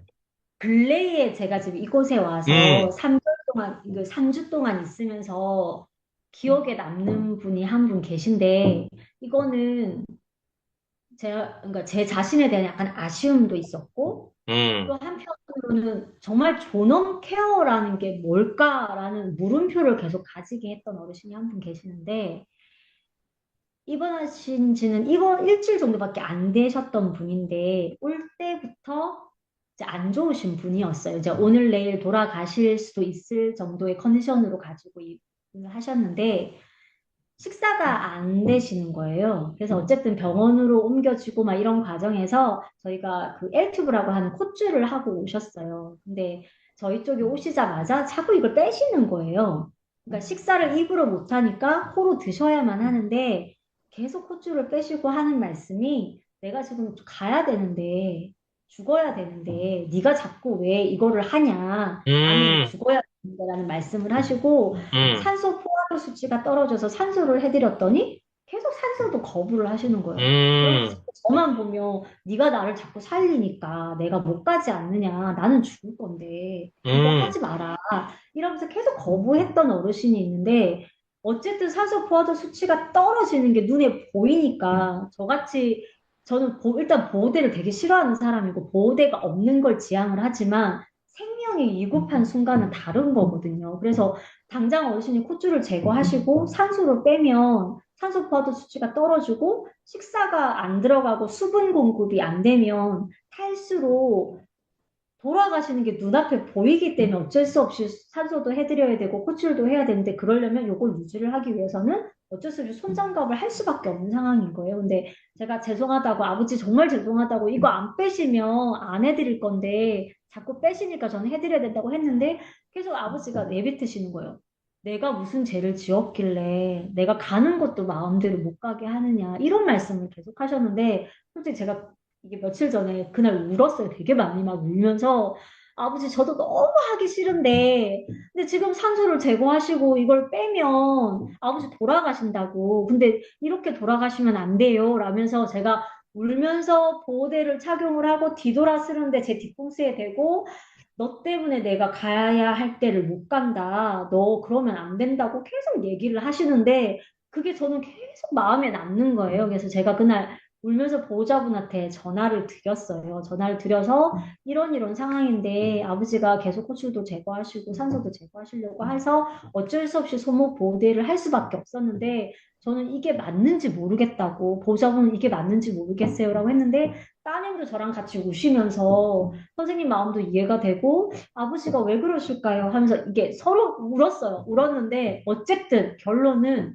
어저께 그분이 돌아가셨어요. 돌아가셨는데 운명하시는 과정까지 끝까지 정신력으로 제가 산소를 해드리면 이걸 치우셨어요. 치우시고 안 한다고 치우시고 했는데 이제 나중에 이제 거의 이제 마지막이 되니까 이제 기력이 없으시니까 이제 받아들이시고 그러니까 이제 이미 이제 의식이 가시니까 받아들이시고 해서 산소만 하고 계셨는데 이제 따님이 오셔서 막 어머니 얘기하시고 이제 사랑한다 얘기하시고 하니까 그 와중에도 정신을 차리시더라고요. 정신을 차려서 계속 뭔가를 말씀하시려고 하시면서 결국에 저한테 제가 날 자꾸 살렸다고 그 말씀을 또 하시는 거예요. 따님이랑 있는데 제가 자꾸 나를 살려 라는 말씀을 하시는데 이제 그거에 따님도 울고 저도 울고 이렇게 하시다가 이제 평온하게 돌아가실 때는 평온하게 돌아가시긴 했는데 예전에는 왜 어르신들이 곡기를 끊으면 당신 가실 준비를 한다고 하잖아요. 이제 그런 얘기를 하잖아요. 제가 언젠가 브런치 그래도 한번 쓴 적이 있는데 이제 당신 가실 준비를 위해서 식사를 끊고 안 하시려는 분들에게 억지로 코줄을 하고 억지로 산소를 해드리는 게 과연 누구를 위한 존엄인가라는 생각이 계속 드는 거예요. 그래서 어저께 그 어르신을 보내드리고 나서 제가 되게 마음이 무거웠어요. 그래서 어제 밤에 잠을 제대로 못 잤는데 지금도 솔직히 잘 모르겠어요. 근데 또 그런 순간이 닥치면 저는 또 하겠죠. 또 산소를 씌워드리고 할 수밖에 없는 상황이긴 한데 계속 고민이에요. 어떤 게 존엄인지, 무엇이 정말 위하는 길이었는지에 대해서는 솔직히 자신이 없어요. 제가 잘한 건지, 잘못한 건지에 대한 자신이 없어요. 아, 말씀을 들으면서 저도 여러 생각이 들고 몇 가지 질문이 떠오르고 했는데 중간에 또 까먹을 수도 있지만 어쨌든 까먹기 전에 제가 이런 의학적 내지 의학 법적 이런 상식이 또 부족하다 보니까 예를 들어서 이런 거 있잖아요. 뭐 사전 연명 치료 의향성가 뭐 이런 거 있잖아요. 네네네. 사전 연명 그거는 의료 요양서. 그거는 예를 들어 정말 말 그대로 의식이 없는 상태에서 그게 효력이 발생하는 건가요? 만약 작성을 했다 치면은 일단 그거는 작성을 했다 치면 그거의 네. 원칙은 딱 하나예요. 음. 이거를 해서 단지 생명만 연장한다는 거 하는 거에 대한 거부인데 음. 치료라고 생각을 하면 그러니까 예를 들면 이 아버지 같은 경우에는 네네네. 만약에 그게 있었으면 안 네. 하는 게 맞아요. 왜냐하면 아, 어쨌든 돌아가실 게 보였던 상태거든요. 음. 피검사나 이런 거를 네. 통해서 어쨌든 보호자분도 아무것도 안 하시겠다고 하고 요양원으로 모신 거긴 하거든요. 근데 네네. 일단 우리 눈앞에 음. 제 눈앞에 음. 포화도 수치가 떨어져 있는데 산소를 안 드릴 수는 없어요. 일단 어, 산소는 드려야 돼요. 그것까지 안 할 수는 없고, 코츠는 어, 솔직히 얘기가 달라요. 이거는 생명 유지는 아니었던 거잖아요. 어쨌든 음. 식사용이었기 때문에 음. 이거는 거부하실 수는 있는데 문제는 사전 연명 의료 이양서에 코츠에 대한 건 없어요. 이거에 대한 음. 예시가 없어요. 이거는 해당 사항이 없어요. 네. 없고 아예 처음에 요양병원이나 이런 데서 말씀을 하세요. 이거는 보호자가 선택할 수 없고 하셔야 되는 거라고 요즘에는 얘기를 하거든요. 왜냐면 식사가 일단 안 되면 가시는 게 하루고 이틀이고 어쨌든 음. 정해져 버리는 거잖아요. 근데 네. 병원에서 모시면서 안 할 수는 없는 일이라서 해야 되는 음. 거고. 저희는 문제가 뭐냐면 이런 게, 그러니까 산소는 상관이 없는데 뭐 콧줄이나 이런 게 의료행위라서 음. 제가 노인정보 간호사이긴 하지만 요양원에서는 안 돼요. 그래서 가정간호사가 들어와서 해야 돼요. 그러니까 이런 아, 법적인 게 되게 얽혀 있어서 한 번 할 아, 때는 저희 다시 콜을 해야 돼요. 그 간호사를. 그러니까 이런 음, 복합적인 게 막 얽혀 있는 거예요. 그 안에, 그 조그만한 안에. 그래서 여러 가지 음, 법. 그래서 제가 이 얘기도 꼭 하고 싶었는데 우리나라 법이 되게 웃기는 게 간호법은 있지만 정확하게 지켜지지도 않고 그 간호법안에 법규를 보면 왜 간호법이 만들어졌는지 잘 모르겠는. 그러니까 예를 들면 저는 전문 간호사하고 충분히 공부를 했음에도 음. 제가 요양원에 딱 가는 순간 뭐 병원에서도 마찬가지긴 한데 제 의미로 제가 할 수 있는 처치는 솔직히 아무것도 없어요. 법적으로. 아무것도 없어요. 눈앞에 뭘 해야 되는지도 알고 하는데 제가 할 수 있는 게 법적으로 아무것도 없어요. 그러니까 이런 정말 거부터 조금 넌센스다, 그죠? 네, 네. 그건, 그래서 제가 코치를 못하지도 않고 일반 간호사 다 할 줄 아는데도 불구하고 가정 간호사가 들어와서 해야지만 돼요. 그러니까 이런 법적인 것들이 되게 음, 네, 있어요. 그래서 탈수가 되신 분들 음. 수액만 놔드리면 괜찮은데 그 수액 제가 놓을 수 있으면도 제가 놓으면 안 돼요. 불법이에요. 그래서 이것도 가정 간호사 콜해야 돼요. 아니, 그러니까 이런 거 누구를 위한 법인지가 일단은 잘 모르겠고, 모르겠어요. 네. 그러니까요. 그래서 법을 만드는 사람들의 참 저희를 모르겠는데, 어쨌든 그건 또 그렇다 치고, 아까로 다시 돌아와서 저는 이제 네. 약간의 이제 환자 입장에서 뭔가 빙의라고 할까, 환자 입장에서 한번 제가 대입을 한번 해본 거죠. 그러면은, 내가 예를 들어 뭐 사전 연명 의료, 뭐 그 치료선가 이양서 네. 그거를 이제 작성하지 않았다 쳐요. 그래도 이제 예를 들어 아까 그 어르신처럼 아직 의식은 명료한 편이에요. 그런 네. 상황에서 내가 산소, 뭐, 콧줄은 일단 지루하고, 그래, 내가 산소 이걸 하지 않겠어라고 의사를 명확히 표현했는데, 근데 이게 받아들여지지 않으면은, 내가 만약 환자라고 하면은, 참, 어쨌든 갑갑하고 뭔가 내 권리를 침해당한다고 느껴질 것 같긴 하거든요. 왜냐면은, 사전연명 의료 이양서에도 음, 인공호흡기라고 되어 있어요. 산소가 음, 아니에요. 어, 인공호흡기. 내가 자가호흡이 없어졌을 때 음, 인공호흡기를 다냐 안 다냐지. 어, 지금 산소 포화도가 떨어져서 산소를 하는 거는 해당 사항이 없어요. 그러니까 그러면은 이게 그 말인즉, 그거는 해야 의료인으로서 되는 거죠. 네, 이 얘기는 환자가 해야 거부를 되는 한다 거죠. 해도 그거는 해야 되는 거네요. 네, 네, 해야 되는 그거는. 거죠. 네. 음, 그러니까 그런 그걸, 것들. 야, 근데 그러니까 어쨌든 그럼에도 불구하고 자꾸 이제 내가 이제 그 할아버지 어르신이라고 가정을 했을 때 뭔가 내 나름대로 뭔가 판단을 하고 나의 뭔가 삶을 이제 정리를 하고 갈 준비, 이 생을 떠날 준비를 해서 더 이상 안 하겠다라고 표현을 했는데, 그런데도 그러한 산소 처치를 계속 하면은, 어쨌든, 야, 여러 왜냐면 가지, 그게 어쨌든 그 사전연명의료위양서는 말 그대로 나의 생명을 연장하지 않겠다라는 의미인 거잖아요. 네, 인위적으로 연장하지 않겠다라는 음, 말은 내가, 그러니까 저 쉽게 예를 들면 심폐소생술 상태에서 그러니까 네네, 자가호흡도 음, 없어지고 음, 맥박도 없어지고 음, 상태에서 나는 더 이상 나를 살리지 마라, 그러니까 소생시키지 말라는 뜻이지 그렇죠. 있는데 죽는 거를 죽어가는 걸 눈앞에 보면서 멈추라는 얘기는 아니거든요. 그러니까 그러면, 의료진으로서는 살려야 되는 거잖아요. 그러면은, 다른 예를 들면은, 예를 들어서, 네, 40대 남성분이 교통사고를 크게 당해서 응급실에 왔어요. 그래서 네, 막 여기저기 출혈이 막 나고 어쨌든 빨리 수혈을 하거나 빨리 처치를 하지 않으면은 이거는 금방 하늘나라 갈 상황이에요. 예를 들어서. 네, 네. 그런데도 불구하고 그 환자분이 어떤 연유인지는 모르겠지만 나 치료하지 마라. 나 안 받겠다. 해도 그건 치료를 해야 된다는 거잖아. 그죠? 해야 돼요. 그러니까 그게 어, 항목에 뭐가 있냐면, 제일 아까 음, 얘기했던 심폐소생술, 그 제일 음, 첫 번째, 그러니까 내가 진짜 다 생명이 끊겼을 때 음, 마지막에 음, 심폐소생을 음, 하느냐 안 하느냐고, 그 음, 다음은 혈액 투석. 음, 그러니까 혈액으로 투석을 해서 이제 신장 기능이 완전히 망가져서 투석을 해야 되는 상황에 나는 이제 투석은 안 받겠다.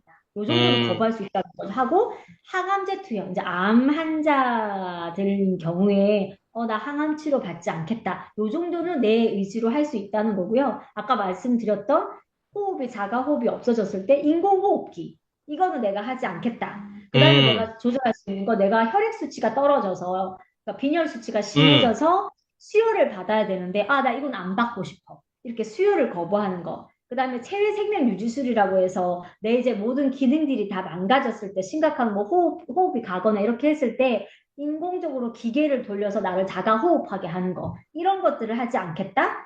그 다음에 이제 내가 이제 혈압이 점점 떨어지고 있어요. 이제 떨어지고 이제 곧 갈 거야. 근데 그럴 때 수액은 어쩔 수 없이 맞아야 되나? 그 안에다가 인위적으로 혈압을 올리게끔 하는 그런 강화제는 쓰지 않겠다. 음. 요게 요거예요. 항목이 딱 요거거든요. 그러니까 몇 그러니까 이런 거에 가지를, 대하거나 내가 하지 않겠다라는 음, 거지. 그 외에는 그 환자가 외에는 거부를 해도 의료진은 해야 돼요. 어쩔 수 없어요. 그러네요. 어쨌든 네. 의료진은 생명을 살리는 일을 하시는 네, 네, 분들이니까 네, 네, 네. 환자가 심장 뛰고 있고 자발호흡하고 있는데 치료를 거부한다고 해서 그거를 하지 않을 수는 없는 상황이네요. 없어요. 네. 그 야, 법으로 걸려요. 근데 다시 돌아와서 어쨌든 정말 이제 내일, 소위 말해서 내일 모레 하시는 그 어르신은 계속 산소 마스크든 콧줄을 거부하고 나는 가야 되는데 왜 나의 그거를 길을 막냐? 왜 자꾸 나를 살리냐? 그런 말을 들었을 때 정말 많은 생각이 들었을 것 같아요. 아까 말씀하신 것처럼 과연 그럼 내가 계속 뭐 법을 떠나서 합법 이런 걸 떠나가지고 내가 이거를 계속 어르신의 의사에 반해서 계속 콧줄을 하려고 노력하고 산소 마스크를 하려고 하는 게 과연 맞는 건가? 이게 누구를 위한 건가? 정말 계속 물음표가 둥둥 떠다녔을 것 같아요. 네, 정말 고민이 많아요. 근데 제가 또 싫어하는 보호대를 해야 되는 음, 상황이니까, 이걸 자꾸 음, 뺏으니까, 네. 그 상황 자체가 너무 고통스럽고, 만약에 다시 그런 상황이 닥치면 똑같이 또 고민이 될 것 같아요. 이거 어떻게, 이게 정말 어느 게 맞는지를 모르니까. 근데 아버지가 원래 입원하실 때부터 되게 얼굴이 하얘셔서 딱 봐도 빈혈 환자처럼 보였거든요. 그래서 봤더니 아니라 다를까 수혈 계속 거부하셔서 안 맞으셨다고. 그러니까 그거는 거부해도 돼. 음, 수혈을 음. 본인이 거부해도 되는데 이거는 안 된다는 거지. 근데 그러니까. 이것조차도 거부를 하시니까.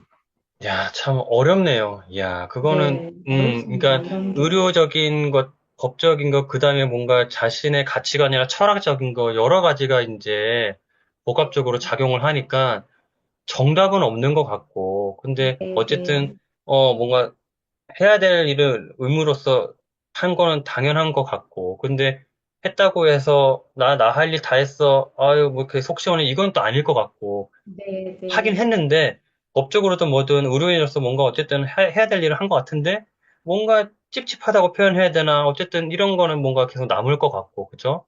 네.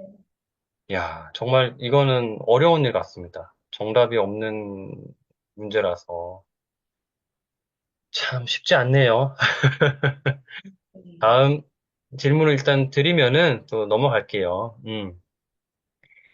아까도 잠시 뭐 비슷한 맥락의 질문을 드렸는지 모르겠지만, 어쨌든, 이 일이 다른 간호사분들이 하는 여타 일보다 좀 많이 힘들고 고된 거는 사실일 것 같은데, 아무리 뭐 천직처럼 여겨지고 어르신들이 좋다고 하더라도 분명히 뭐 육체적으로든 정신적으로든 무너지는 경우도 있을 거란 말이죠. 그럴 때 작가님은 자신을 어떻게 좀 다잡는지, 그게 음, 궁금하네요. 전 일단 지금 요즘 같아서는 거의 그냥 자는 것 같고요. 음, 저도 모르게 너무 잠이 쏟아져서 음, 잠으로 일단 해결을 하려고 하는 것 같고, 원래는 스트레스를 받거나 하면 책을 많이 봤는데 요새는 책을 떠들어 볼 기력이 없어서 지금 너무 바빠가지고 책을 떠들어 볼 기력이 없어서 요즘은 잠인 것 같아요. 그리고 여유가 있으면 정말 공기 좋고 분위기 좋은 데 가서 책 보는 거 좋아해서 책을 보거나 또 저는 또 제일 저희가 힘들거나 지칠 때 제가 딱 하는 게 있는데 요즘 그것도 못해요. 시간이 없어서. 시간이 그건 있어야 되거든요. 바다 보는 거. 저는 바다 어, 가면 스트레스가 다 풀리거든요. 그래서 바다를 항상 좋아하시는군요. 네, 제가 기분이 안 좋거나 좀 다운돼 있거나 하면 항상 남편이 이제 가야 될 때가 됐어. 그리고 바다를 딱 데려다 놓으면 정말 바다 막 뛰어다니다 보면 싹 있거든요. 그래서 바다들 막 소리 지르고 결심도 얘기하고 이렇게 하면 하는데 요즘은 그럴 시간이 없어요. 그러니까 제가 농담처럼 나 지금 죽을 시간도 없어 라고 얘기를 할 만큼 너무 지금 바쁘게 살고 있어가지고 진짜 월화수목 금금금인 생활을 하고 있어가지고 네 아유, 근데 일단 하나를 뽑으라면 저는 바다 가는 거 그다음에 바다 갔다 와서 책 보는 거 요 정도? 바다와 책이군요. 네네 알겠습니다. 책 얘기가 나와서 뭐 자연스럽게 어, 책 출간하신 책 얘기로 넘어가면은 이 책은 네. 어떻게 출간하시게 됐어요? 네. 책 내야지 음, 뭐 이렇게 해서 책을 내신 건지 아니면은 주위에 뭐 아니에요. 출판사가 됐건 뭐가 됐건 어떤 권유 제안을 받아서 출간하게 된 건지 어떻게 또 책이 세상에 나오게 된 건지. 이게 참 저도 요즘에 되게 많이 듣는 질문인데 제가 음. 농담처럼 미국에서 시간이 남아서 썼다고 얘기를 했다가 요걸 시간이 남아서 그냥 썼는데요라고 얘기를 했다가 욕을 엄청 먹었는데 그거는 아니고 사실 이게 그냥 나온 거는 아니고요. 이제 저랑 이제 오래 블로그를 같이 했던 이웃분들은 잘 아시겠지만 이게 처음 쓰는 내용도 물론 있기는 하지만 대부분이 블로그에 제가 간간히 썼던 내용들, 그다음에 제가 또 브런치에서 썼던 내용들이에요. 그거를 다 가지고 왔고요. 그 외에는 조금 이제 추가로 이제 생각나는 어르신들 이제 쓰면서 약간 좀 다듬으면서 생각나는 분들 첨가하고 이렇게 해서 쓴 건데 사실 약간 얘기는 몇 번 들었어요. 저 주변에서 이걸 차라리 묶어서 책으로 한번 내보면 어때? 이런 얘기들을 들었는데, 아우, 내가 무슨 책을 써 하다가 어느 날 문득 제 이웃분 중에 한 분이 본인이 책을 쓰시겠다고 결정을 하시고 책을 쓰다가 본인이 책을 쓰시면서 그러니까 책을 이제 원고를 쓰면 쓸수록 제 생각이 자꾸 나더래요. 왜 그래서 그랬을까? 저한테 계속 전화를 오시면서 선생님이 책을 써야 된다. 선생님 같은 사람이 책을 써야지. 왜 책을 도대체 안 쓰느냐고 며칠을 저한테 얘기를 하시는 거예요. 계속 아니, 지속적으로. 그분은 왜 그런 마음이 드셨을까요? 그러니까 일단 같이 일했던 동료이기도 하고요. 아, 같은 업종? 제 음, 블로그의 이웃이기도 하셨고요. 그래서 음, 이제 본인이 이제 쓰려고 마음을 먹고 하다 보니까 정말 나 같은 사람이 썼으면 좋겠는데 도대체 왜 안 쓰고 있느냐. 음, 딴 사람들은 솔직히 책이라는 게 그냥 쓰는 것보다는 좀 케이스들이 많은 다양한 케이스들이 있으면 더 쓰기가 쉬운데 그렇게 많은 다양한 사례들을 가지고 있으면서 왜 음, 쓰려고 하는 거냐라는 얘기를 많이 하셔서 그래? 이 책은 어떻게 쓰는 건데? 로 처음에 시작을 했고 마침 그분이 코칭을 받고 계셨는데 그 코칭 선생님을 소개를 시켜주셨어요. 그래서 음, 저도 8회차 코칭을 받고 하다 보니까 이제 자신감이 붙는 거죠. 쓸 수 있겠는데? 이렇게 된 거예요. 그래서 제가 약간 오기가 있어가지고 보통 이제 작가님이 그 코칭 저희 해주셨던 작가님이 허 작가님이신데 허정 작가님이 보통 본인의 수강생 분들이 책을 이제 원고를 요 식당에서 쓰기 시작하면 보통 3개월 안에 하신대요. 아, 그래요? 그럼 나 한 달에 끊어드릴게요. 그래서 오기로 원고를 거의 2주 반 만에 원고를 쓰고 출판사까지 계약하는 데까지 한 달 걸렸거든요. 음. 이제 진짜 제 오기대로 그래서 네 그렇게 쓰게 됐습니다. 네. 결국에는, 그러니까, 애초부터, 뭐, 예를 들어, 블로그든 브런치에 글을 올릴 때도, 아, 이거는 책을 쓸 요량으로 글을 쓰는 거야, 이런 것도 아니었고, 그죠? 전혀 그냥, 아니어서 그냥 차곡, 일기처럼 쓴 거예요. 그죠? 일기처럼. 네, 네, 차곡차곡 그냥 일기처럼, 저도 이제, 네, 치아와님은 블로그명이고, 성경 작가님의 글을 뭐, 봐왔기 때문에, 뭔가 일화식으로, 그죠? 일기식으로 그런 글들이 많은데, 그게 이제, 차곡차곡 그거 쌓인 거고, 근데, 네, 주위에 네, 어쨌든, 제안으로, 이게, 뭐랄까, 트리거가 된 거네요. 네, 네, 네, 저도 비슷한 케이스였으니까, 저도 주위에서 블로그 이웃분이 그런 제안을 해주셔가지고, 결국엔 네, 그렇게까지 네, 됐는데, 그러니까 이게, 주위에 사람을 잘 둬야 돼요, 그죠? 네, 맞나 음, 봐요. 네, 그래서 저 감사해야 되는데 진짜. 그러니까요. 그분들한테 감사해야죠, 그죠? 그분들이 네, 네, 그렇게 등 네, 떠밀지 않았으면은, 사작가님이나 저나, 뭐, 이렇게 책을 내지 못했을 수도 있으니까. 네, 네. 맞습니다. 그런 또 비하인드 스토리가 있었군요. 그러면은 책이 세상에 딱 나오고 나서는 뭐 어떠한 느낌이나 감정이 들던가요, 기분이? 어, 일단 제가 원하는 날짜에 나오지는 않아서 처음에는 조바심? 난 주변에 같이 시작한 사람들은 책이 다 막 나오고 있는데 내 책만 세상에 나오지 않아서 아, 이거 어떻게 해야 되나 막 이렇게 조바심이 났는데 막상 탁 던지고 나니까 무서운 거예요. 두려운 거예요. 어떤 내가 점이? 뭐라고, 내가 뭐라고 이걸 괜히 써서 아, 재밌었나? 갑자기 막 걱정이 되기 시작하는 거예요. 음, 아무도 안 읽어주는 책이라는 게 솔직히 누군가 읽어주는 사람이 있어야 음, 되고, 어쨌든 한 사람이라도 내 책을 통해서 도움이 되고, 감동을 줄 수 있어야 되는데, 갑자기 원고를 들여다보니까 너무 겁이 나는 거예요. 음, 허접한 이 원고를 책으로 나온다고. 그러니까 온갖 정말 생각이 많고 되게 불안했고, 되게 두려웠고, 그러니까 기쁨은 잠시였던 것 같아요. 그래서 잠시 음, 블로그에 보일 때, 여러분 저 책 나왔어요. 짠! 딱 그게 끝이었고요. 그 뒤에는 어, 계속 고민이었어요. 어떡하지? 어떡하지? 이제 사람들이 음, 읽을 때 어떡하지? 어떡하지? 이런 생각이 계속 있었다가, 음, 막 이웃분들이 읽으시면서 리뷰 막 올린 걸 보면서 그때는 감동이었죠. 음, 이렇게 생각해 주시는구나. 내 진심이 정해졌나 보다. 음, 정말 감사하다. 이것도 잠깐, 한 그쵸. 며칠. 왜냐면 이제 그 뒤로 제 일을 시작하면서 네, 너무 바빠서 내 음, 책을 들여다볼 여력이 없는 거예요. 그래서 지금은 거의 잊고 있었어요. 거의 잊고 있다가 또 이웃분들이 리뷰 올려주셨다고 이제 말씀해 주시면 또 가서 아, 참 그랬지. 내가 책을 냈지. 또 이 상황인 거예요. 지금. 그러셨구나. 아이고, 워낙 또 일이 많고 바쁘시다 보니까 네. 뭔가 이 책이 세상에 난 이후에 이러한 경험을 마음껏 누리거나 느끼지 못하고 그냥 또 이렇게 유유무약 흘러갔네요. 그죠? 네, 네. 그 받은 책에 관련된 뭐 어떤 받으신 피드백 중에 유독 기억에 남는 피드백이 혹시 있을까요? 어때요? 아니, 좀 그러니까 제가 음, 이번에 리뷰들을 보면서 느낀 게 하나인 게 음, 이게 그냥 친하다고.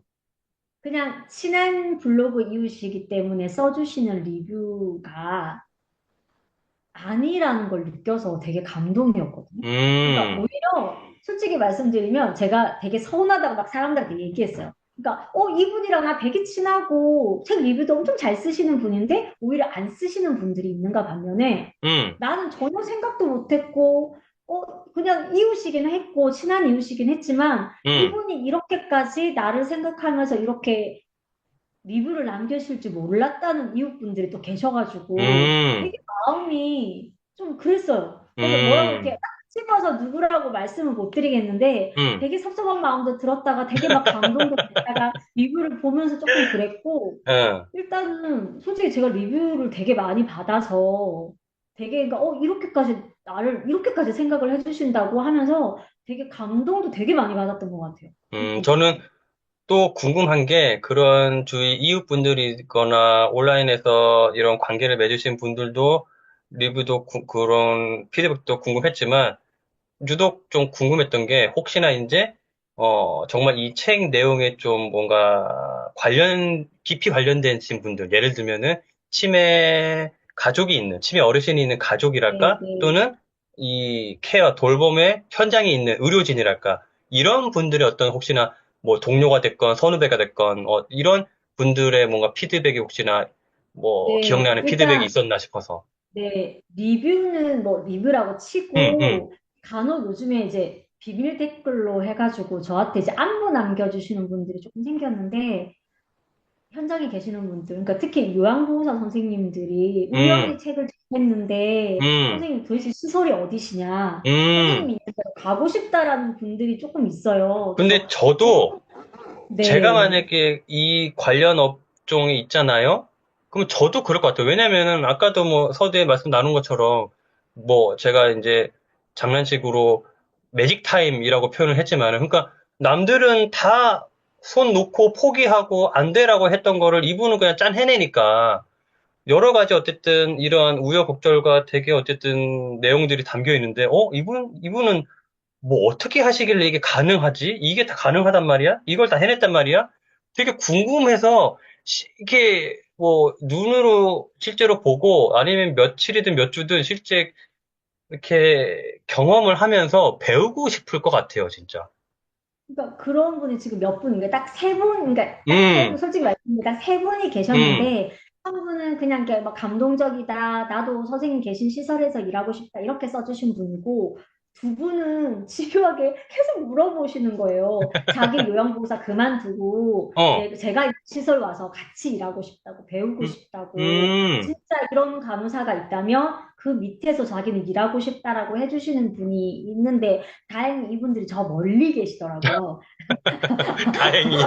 예, 예, 다행히 이제 제가 알려드려서 하도 그러니까 저 음, 대전에 있습니다 이렇게 했더니만 너무 아쉬워하시면서 저기 멀리 음, 계시더라고요. 그래서 안타까워하면서 제가 되게 흐뭇했던 게 있고 또 하나 신기했던 거는 지금 4월 1일자로 출근한 저희 간호사분이 계시는데 그분도 되게 경력도 되게 많으시고 이제 다른 곳에서 일을 하시다가 요양원으로 오시게 된 계기가 어머님이 치매가 계셔서 지금은 음, 동생분이 모시고 계신데요. 그러니까 동생분 집 근처에 요양원에 모시고 계시는데 본인이 이제는 이제 직접 모시고 싶어서 대전 지역의 요양원들을 조금 다니셨대요. 견학도 다니시고 다니시다가 이렇게 해선 될 일이 아니다. 그럼 차라리 내가 어디 한 곳에 좀 좋은 데를 입사를 해서 내가 조금 세팅을 해놓고 엄마를 모셔와야지라고 생각을 하셨대요. 근데 음, 그러면서 어떻게 요양원에서는 어떻게 어르신을 케어해야 되지? 치매 어르신을 어떻게 케어해야 되지? 생각을 하다가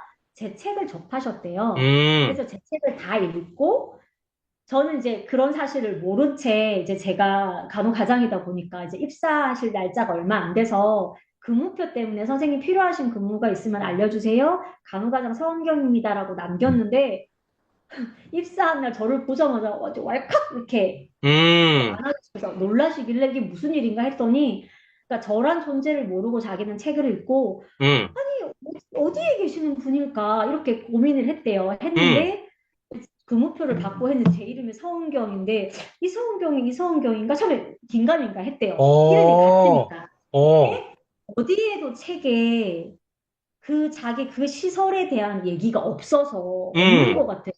아닌가 봐. 자기가 지금 가는 데는 요양원이고 요양원 간호과장이라고 되어 있는데 그 어디에도 간호과장에 대한 얘기가 없으니까 음, 이상하다. 여기가 없나? 아니면 음. 대전에 쓴 책인가? 근데 책 출판일은 3월 15일이고 그러면 맞는데 하면서 했는데 제 얼굴을 보자마자 혹시 그 책 쓰신 서은경 작가님 서은경 어, 맞냐고 물어보시더라고요. 그래서 저 맞다고 했더니 대뜸 아니 근데 여기 시설 얘기는 왜 안 쓰신 거냐고 물어보시더라고요. 그래서 선생님 저도 입사한 지 아직 2주밖에 안 됐어요 라고 했더니 엄청 놀라시더라고요. 그래서 선생님 이야, 하실 때 저도 면접 보고 저도 이제 들어온 거라고 얘기를 했더니 음, 회원이라고 해서 그분은 선생님 모셔오기로 했어요. 어머님. 야, 네. 그분은 뭐 이런 표현이 적절한지 모르겠지만 웬 횡재예요, 그죠? 그분은 정말, 그렇게 표현하시더라고. 이런 분 밑에서 음, 같이 일할 수 있고 같이 그러니까요. 어머니 모실 수 있어서 자기는 너무 행복하다라는 얘기를 하시면서 요즘 그분도 엄청 열심히 하고 계세요. 이야, 참, 2년이라면 2년이고 세상이 좁다고 하면 좁은 거고, 이거는 정말 과학적으로 증명하기는 어려운 뭔가 이벤트 같은데. 그러니까요. 네, 네, 네. 이야, 그런 또 끼가 있었네요. 아유, 하여튼, 저도 아까 좀 전에 말씀드렸지만은 이 책을 읽어보신 분이라고 하면은 어쨌든 분명히 작가님과 같이 일을 하거나 일을 배우고 싶거나 그런 마음이 충분히 들 거라는 생각이 듭니다. 그래서 시청자분들도 이따가 제가 이따 또 책 제목을 또 따로 알려드릴 테지만 다시 꼭 한번 읽어보시도록 하시고 시간이 또 이렇게 또 빨리 준비된 질문들이 아직 많이 남았는데 이건 다 하기에는 어렵고 제가 이제 그러니까요. 벌써 9시 반이 다 그러니까 돼서. 이게 시간이 너무 빨리 가요. 어쨌든 뭐 이게 글자 거꾸로 보여서 어쨌든 표지는 일단 이렇게 보시고요. 책 제목을 다시 또박또박 말씀드리면 오늘도 치매 어르신을 돌보며 인생을 만납니다라는 책인데 제가 읽으면서 뭐 인상 깊었던 구절을 좀 적어봤는데 다는 또 시간 관계상 말씀드리긴 어렵고 몇 가지만 추려가지고 작가님의 말씀을 좀 듣고 싶어서 첫 번째는, 이 책은 간호사로서의 직업적 기록이 아닙니다. 어르신들에게 배운 삶의 소중한 가치와 사랑을 담은 기록입니다. 이런 또 말씀이 되게 와닿았고, 그 바로 또 뒷장인데, 치매 어르신들을 완전히 이해하는 것은 어려울지도 모릅니다. 그러나 그분들을 온전히 사랑하는 것은 가능하지 않을까요? 그래서 저는 오늘도 사랑하겠습니다. 아까 말씀하신 그대로죠. 그러니까 사랑이 기본으로 깔려야 지금 네, 하고 계신 치매 어르신의 돌봄이 가능하지 않을까 싶네요. 그리고 쭉 넘겨서 또 밑줄 치거나 접은 부위를 또 보면은, 치매란 한 사람의 감정의 연대기를 무너뜨리고 모든 기억을 사라지게 만든다고. 하지만 난 알 수 있었다. 기억이 사라졌을지는 모르지만 사랑이라는 감정은 분명 살아있다고 말이다. 공교롭게 계속 사랑이라는 단어가 계속 나오네요. 네, 또 거기에 또 제가 밑줄을 치거나 네, 책장을 접었고, 그러니까 저도 네, 뭔가 작가님이 계속 은연중이든 아니면 의도적이든 강조를 한 게 와닿았다는 거겠죠, 서로가. 네, 네, 네, 네네. 그리고 그 밑에 부분인데, 어쩌면 이분들에겐 치료 자체가 중요한 게 아닐 수도 있다. 오히려 이분들에 대한 존중과 관심, 따뜻한 마음과 진심 어린 공감이 더 필요하다. 네, 온전히 이분들의 감정을 이해하려 애쓰고 배려하는 태도가 무엇보다 중요하다. 이게 저희가 서두에 나눈 어쨌든 네, 네, 대화의 네, 맥락이 같은 거죠. 네, 그죠? 네, 맞습니다. 맞습니다. 네, 네. 네. 벌써 관련된 내용을 대화를 나눴네요. 또 넘어가 볼게요. 워낙 책 내용이 좋고 술술 익혀서 어저께 한 3, 4시간 만에 다 읽었어요. 우리는 다른 사람들에게 남기는 감동의 깊이로 우리의 진정한 가치를 측정할 수 있다. 라는 호주 작가 앤드루 매튜스의 말처럼 음, 나는 어르신들과의 감동적인 경험을 통해 나의 가치를 체험하는 중이었다. 네, 또 여기에 또 제 시선이 머물더라고요. 네, 네, 그러니까 남에게 뭔가 감동을 주는, 감동의 깊이를 더하는 그러한 말을 하든 행동을 하자. 참 좋은 말입니다. 또 넘어가 보면은 너무 많이 접어가지고, 야, 이것도 아까 전에 그 어르신의 일종의 딜레마잖아요. 네, 아까 네. 산소호흡기. 이건 또 다른 딜레마인데, 낙상과 보행의 땅과 고의, 네, 딜레마인 셈이다. 네, 대부분의 현장에서는 낙상보다는 안전을 택하는 것 같다. 그러니까 네, 저라도 사실 그럴 것 같아요. 그러니까 뭐라 그럴까? 방어적으로 대할 수밖에 없을 것 같아요. 네, 왜냐면은 맞습니다. 방어, 네, 어르신을 위하다고 보행을 하는 게 당연히 회복이라든지 뭔가 삶의 질 측면에서는 좋은데, 그거를 택하자니 낙상의 위험이 따르잖아요. 만약에 맞아요. 낙상 사고가 벌어져. 그러면은 나의 의도는 좋았어. 어르신의 보행을 좀 더 개선시키거나 보행하는 삶의 기간을 연장시키겠다는 네, 의도는 선하고 좋았어. 근데 예를 들어 결과는 낙상이 돼버렸어. 네, 네. 그러면은 정말 억울하고 곤란하고 뭐 같은 의료진 뭐 상사가 됐건 아니면 그 치매 어르신의 가족한테 질타나 뭔가 비난도 받을 수도 있을 것 같고 이 딜레마는 정말 계속 이어질 것 같아요. 그죠? 맞아요. 맞습니다. 네. 오늘도 계속 그런 케이스들을 계속 보다 와가지고. 네. 그러니까요. 야, 그러니까 이렇게 하나하나 정답이 없으니까. 그죠? 네. 그리고 이건 사람마다 뭔가 추구하는 가치관 방향이랄까? 이게 좀 다를 수 있으니까.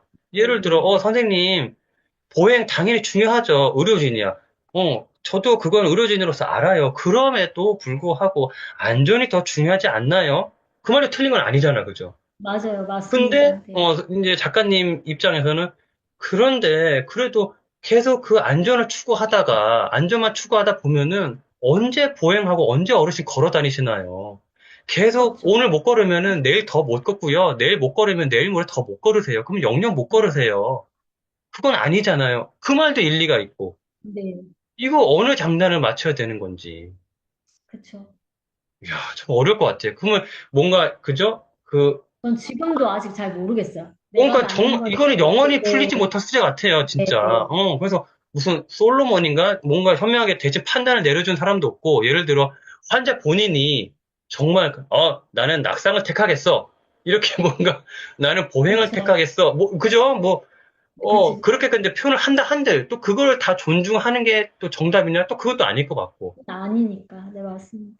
그래서 이 부분을 보고, 야, 매번 이 딜레마에서 오는 스트레스가 너무 그 무게는 장난이 아닐 것 같아요. 네, 네. 예를 들어, 이 딜레마에 대해서 오늘 예를 들어 끙끙 고민을 해서 풀릴 딜레마면 그나마 다행인데, 안 풀려요. 안 안 풀려요. 내일, 풀리잖아.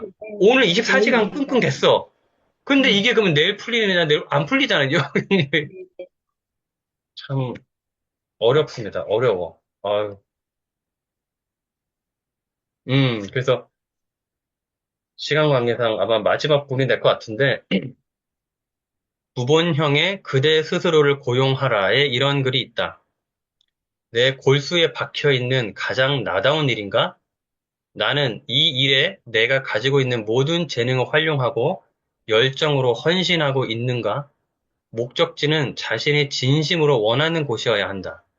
내 유일한 꿈인 센터를 위한 목표를 향해 오늘도 이렇게 하나씩 나를 채워가는 중이다. 그러니까 꼭 이 노인 전문 간호사뿐만 아니고 그죠? 어떤 일을 하고 계시던 간에 자신이 하고 있는 일에 대해서 이 질문을 한번 던져봐야 되지 않을까 네. 싶어요. 늘 음, 생각하는 말이에요, 제가. 네. 네, 참 좋은 말입니다. 그죠? 네. 정말 나다운 일인가? 내가 원하는 일인가? 나의 쓰임이 제대로 쓰여지고 있는 일인가? 내가, 뭐, 하고 있는 일이 의미가 있는 일인가? 나에게만 득이 되는 일은 아닌가? 사회적으로 타자에게 뭔가 공헌하고 기여하는 일이 한 점이라도 있는가? 끝으로 이제, 그래서 나의 모든 재능과 능력을 다 활용하고 있는가? 그러려고 노력했나? 이런 거를 계속 곱씹어보고 자문하고, 그죠? 대답을 해야 되지 않을까. 그래서 결국에는 목적지는 자신이 진심으로 원하는 곳이어야 한다. 저는 정확하게 sure I do라고 얘기하고 싶어요. 확실하게. 음, 저는 하고 그, 있는 것 같아요, 지금. 자신 있게. 그거는 뭐 제가 감히 저도 뭐 분명 그러실 것 같다고 네. 충분히 200% 느껴집니다. 네. 음, 그래서 책 너무 좋았어요. 그래서 꼭 감사합니다. 치매 어르신이 계신 가족분이 아니더라도 꼭 노인 전문 간호사든 요양보호사든 간병인이든 이런 관련 업종에 계시는 분이 아니더라도 꼭 한번 이 책을 시청자분들도 읽어보시면 좋겠어요. 왜냐면은 나도 언젠간 늙어서 치매가 걸릴 수 있고 내 가족, 뭐 부모님이 됐건 어쨌든 친척이 됐건 내 가족도 언젠가는 치매 환자가 될 수도 있기 때문에 꼭 알아두면 좋을 내용이 담겨 있으니까 다시 한번 말씀드리겠습니다. 그러면 이제 슬슬 마무리를 지을게요. 네. 마무리 공식적인 거의 질문 몇 가지가 남았는데, 음, 앞으로의 이제 꿈. 근데 꿈은 책에 나와서 제가 뭐 신고할 수도 있지만 대신 말씀을 드리면은 아마도 이 꿈을 당연히 말씀하실 것 같은데 하나의 이제 챕터의 제목으로 나와 있어요. 내가 만들어갈 쉼나무 치매 전담 센터. 이거를 설립하는 게 작가님의 꿈으로 알고 있는데 맞나요? 네, 최종 목표이기도 하고요. 네. 야, 근데 일단 그게 음, 최종 목표인데 지금 있는 이곳에서 그 쉼나무라는 것만 빼고 할 수 있게끔 지금 저에게 다 주셔서 한번 해보려고 합니다. 그래서 지금 제가 음, 일하고 있는 곳이 이름은 다르지만 제가 원하는 치매 전담 센터가 될 수도 있고요. 근데 음, 만약에 이걸 하지만 그래도 내가 뭔가 부족한 것 같고 뭔가 음, 미련이 남다면 음. 최종의 목표는 심나무 저의 치매 전담 센터가 될 것 같아요. 네. 아, 너무 좋은 취지이고, 이게 만약에 어쨌든 지금 있는 곳이든 새로이 설립된다고 하면은, 여기에 계신 환자분들은 정말 뭐, 비록 아프시지만, 뭐, 몸이든 정신이든 아프시지만 행복하지 않으실까. 아울러 그 환자분들의 가족분들도, 저는 정말 단언컨대 그렇게 생각을 합니다. 그래서 꼭 너무 늦지 않게 이게 이 꿈을 작가님께서 실현하시기를 바랄게요. 네, 꼭 그래서 그러고 싶어요. 네, 정말 먼 곳에서나마 응원을 하겠습니다. 네, 계속해서. 감사합니다. 그리고 다음 질문은 이 치매를 치매에 대해서 많은 분들이 뭐 색안경이든 오해든 이런 걸 하시잖아요. 그래서 이 치매 환자분들에 대해서 일반인이 됐건, 뭐 치매 가족분들이 됐건, 어떻게 바라봐 주셨으면 좋겠다. 이런 뭐, 당부? 메시지? 이런 게 혹시 있으시다면 어떤 게 있을까요? 그거도 제 책에 잠깐 담기는 했는데 치매 어르신이라고 해서 다른 사람은 아니거든요. 음, 뭐가 바뀌지 않아요. 음, 그냥 단지 치매라는 질환을 가지고 계신 분이기 때문에 한 사람이고, 한 어르신이고, 뭐 초록이 치매 같은 환자 같은 경우에는 좀 나이 연세가 좀 떨어지실 거니까, 그냥 치매라는 병을 앓고 있는 우리랑 똑같은 사람이다. 요것만 기억을 해주셨으면 좋겠어요. 이게 무슨 전염병도 아니고, 음, 치매 걸린다고 인생이 끝나는 것도 아니고, 솔직히 저도 지금 치매 전문 간호사다, 노인 전문 간호사다 하지만, 제가 치매 걸릴 수도 있는 거잖아요. 그래서 우리 세상이, 치매에 걸릴까 봐 너무 무섭고 두렵고, 이렇게만 생각하지 마시고, 우리의 시선이 바뀌어서 치매여도 괜찮은, 내가 비록 치매지만, 나 사는데 지장 없어. 나 지금 행복한데? 라고 말할 수 있는 세상이었으면 좋겠습니다. 그래서 조금만 주변을 돌아봐 주시고 혹시 주변에 치매 어르신이 계시다면 조금 시선의 높이를 다르다가 아니라 그냥 치매라는 질환을 가지고 있는 그 사람이야 라고 생각을 해줄 수 있는 그런 세상이 오기를 바랍니다. 일단, 저도 또 반성을 하게 되는데, 저조차도 가장 무서운 질환, 가장 내가 안 걸리고 싶은 질환이 뭐냐고 하면은 치매부터 나오니까. 그리고 아마 다수가 어떠한 질환이 가장 무서워요? 이렇게 눈 감는 날 그 전까지 어떤 질환은 적어도 안 걸리고 싶으세요 하면은 아마도 1등이 치매가 아닐까. 그 정도로 사람들이 치매에 대한 포비아, 공포심이 대단하잖아요. 근데 그래서 되게 좀 무서워하고, 어, 입에도 담기도 좀 거북해 하거나, 그죠? 근데 그렇게 하면 안 되겠다. 그리고 치매에 걸리신 분을 뭐 이러한 어떤 감정이나 어쨌든 생각의 연장선이죠. 치매 환자분들을 무조건적으로 그냥 측은하다, 불쌍하다, 짠하다, 이렇게 생각이 이어지니까. 근데 그럴 필요가 없다, 내지, 그러지 마라. 그죠? 그냥, 네, 그냥 똑같이 살아갈 수 있거든요. 음, 같이 그냥 행복한 네. 기억들로 살아가면 되니까. 그러니까 너무 그분들을 불쌍해 하거나 그분들을 안타깝게 생각하거나 그러지 말고 다른 질병 환자들처럼만 동일하게만 대해도 일단 충분할 것 같아요. 그죠? 저는 어르신들을 다르게 대하지 않아요. 그냥 똑같은 할머니, 할아버지, 우리 그러니까요. 저는 맨날 어머니, 아버지가 입에 붙어가지고 어머니, 음, 아버지라고 부르는데 음, 그냥 다 똑같은 어머니고 아버지거든요. 그러니까 다를 게 없어요. 그분들의 행동이 하나도 이상하지 않아요. 음. 똑같이 대해드리니까. 그러니까요. 그래서 이 치매라는 꼬리표를 떼고 봐야 될 것 같아요, 정말. 예, 네. 그래서 저조차도 일단은 반성을 하고 달라지도록 하겠습니다. 그러면 앞으로 혹시 다른 뭐 분야의 책이나 또 이런 거를 계획하고 계시거나 그런 게 있나요? 어때요? 아니, 없습니다. 아, 어우, 한 권으로 충분합니다. 한 권으로 충분합니다. 힘들었어요. 이제 두 권은 안 하는 걸로. 알겠습니다. 단호박처럼 나온 대답이라서 충분히 네. 제가 이해를 했고요. 네. 이제 정말 공식적인 질문. 작가님에게 행복이란 어떤 건지 궁금합니다. 행복은 찾아지는 게 아니라 내가 찾아 먹는 거다라고 생각을 해요. 이게 무슨 찾아 먹는 얘기냐면 거다. 우리가 행복을 자꾸 찾잖아요. 이렇게 하면 행복할까 저렇게 하고 행복할까 하고 찾는 거는 내가 뭔가 자꾸 원하고 있는 거거든요. 근데 그 원하지 말고 지금 내가 누리고 있는 행복을 내가 먹으면 돼요. 지금 음, 조금만 돌아보면 저는 매일이 행복하거든요. 어르신들과 함께 할 수 있어서 행복하고 비록 피곤하지만 와서 누울 수 있는 집이 있으면 행복하고 또 내일 아침에 눈을 뜨면 출근할 곳이 있는 곳이 행복하고 그냥 이걸 내게 주어진 걸 그냥 주워 먹으면 그게 행복이라고 생각합니다. 오감합니다. 멀리서 찾지 말고 내 주변에도 충분히 먹을 게 많으니까 네, 멀리 있는 거 탐내지 말고 가까이 있는 것부터 먹으면 될 것 같아요. 그럼요.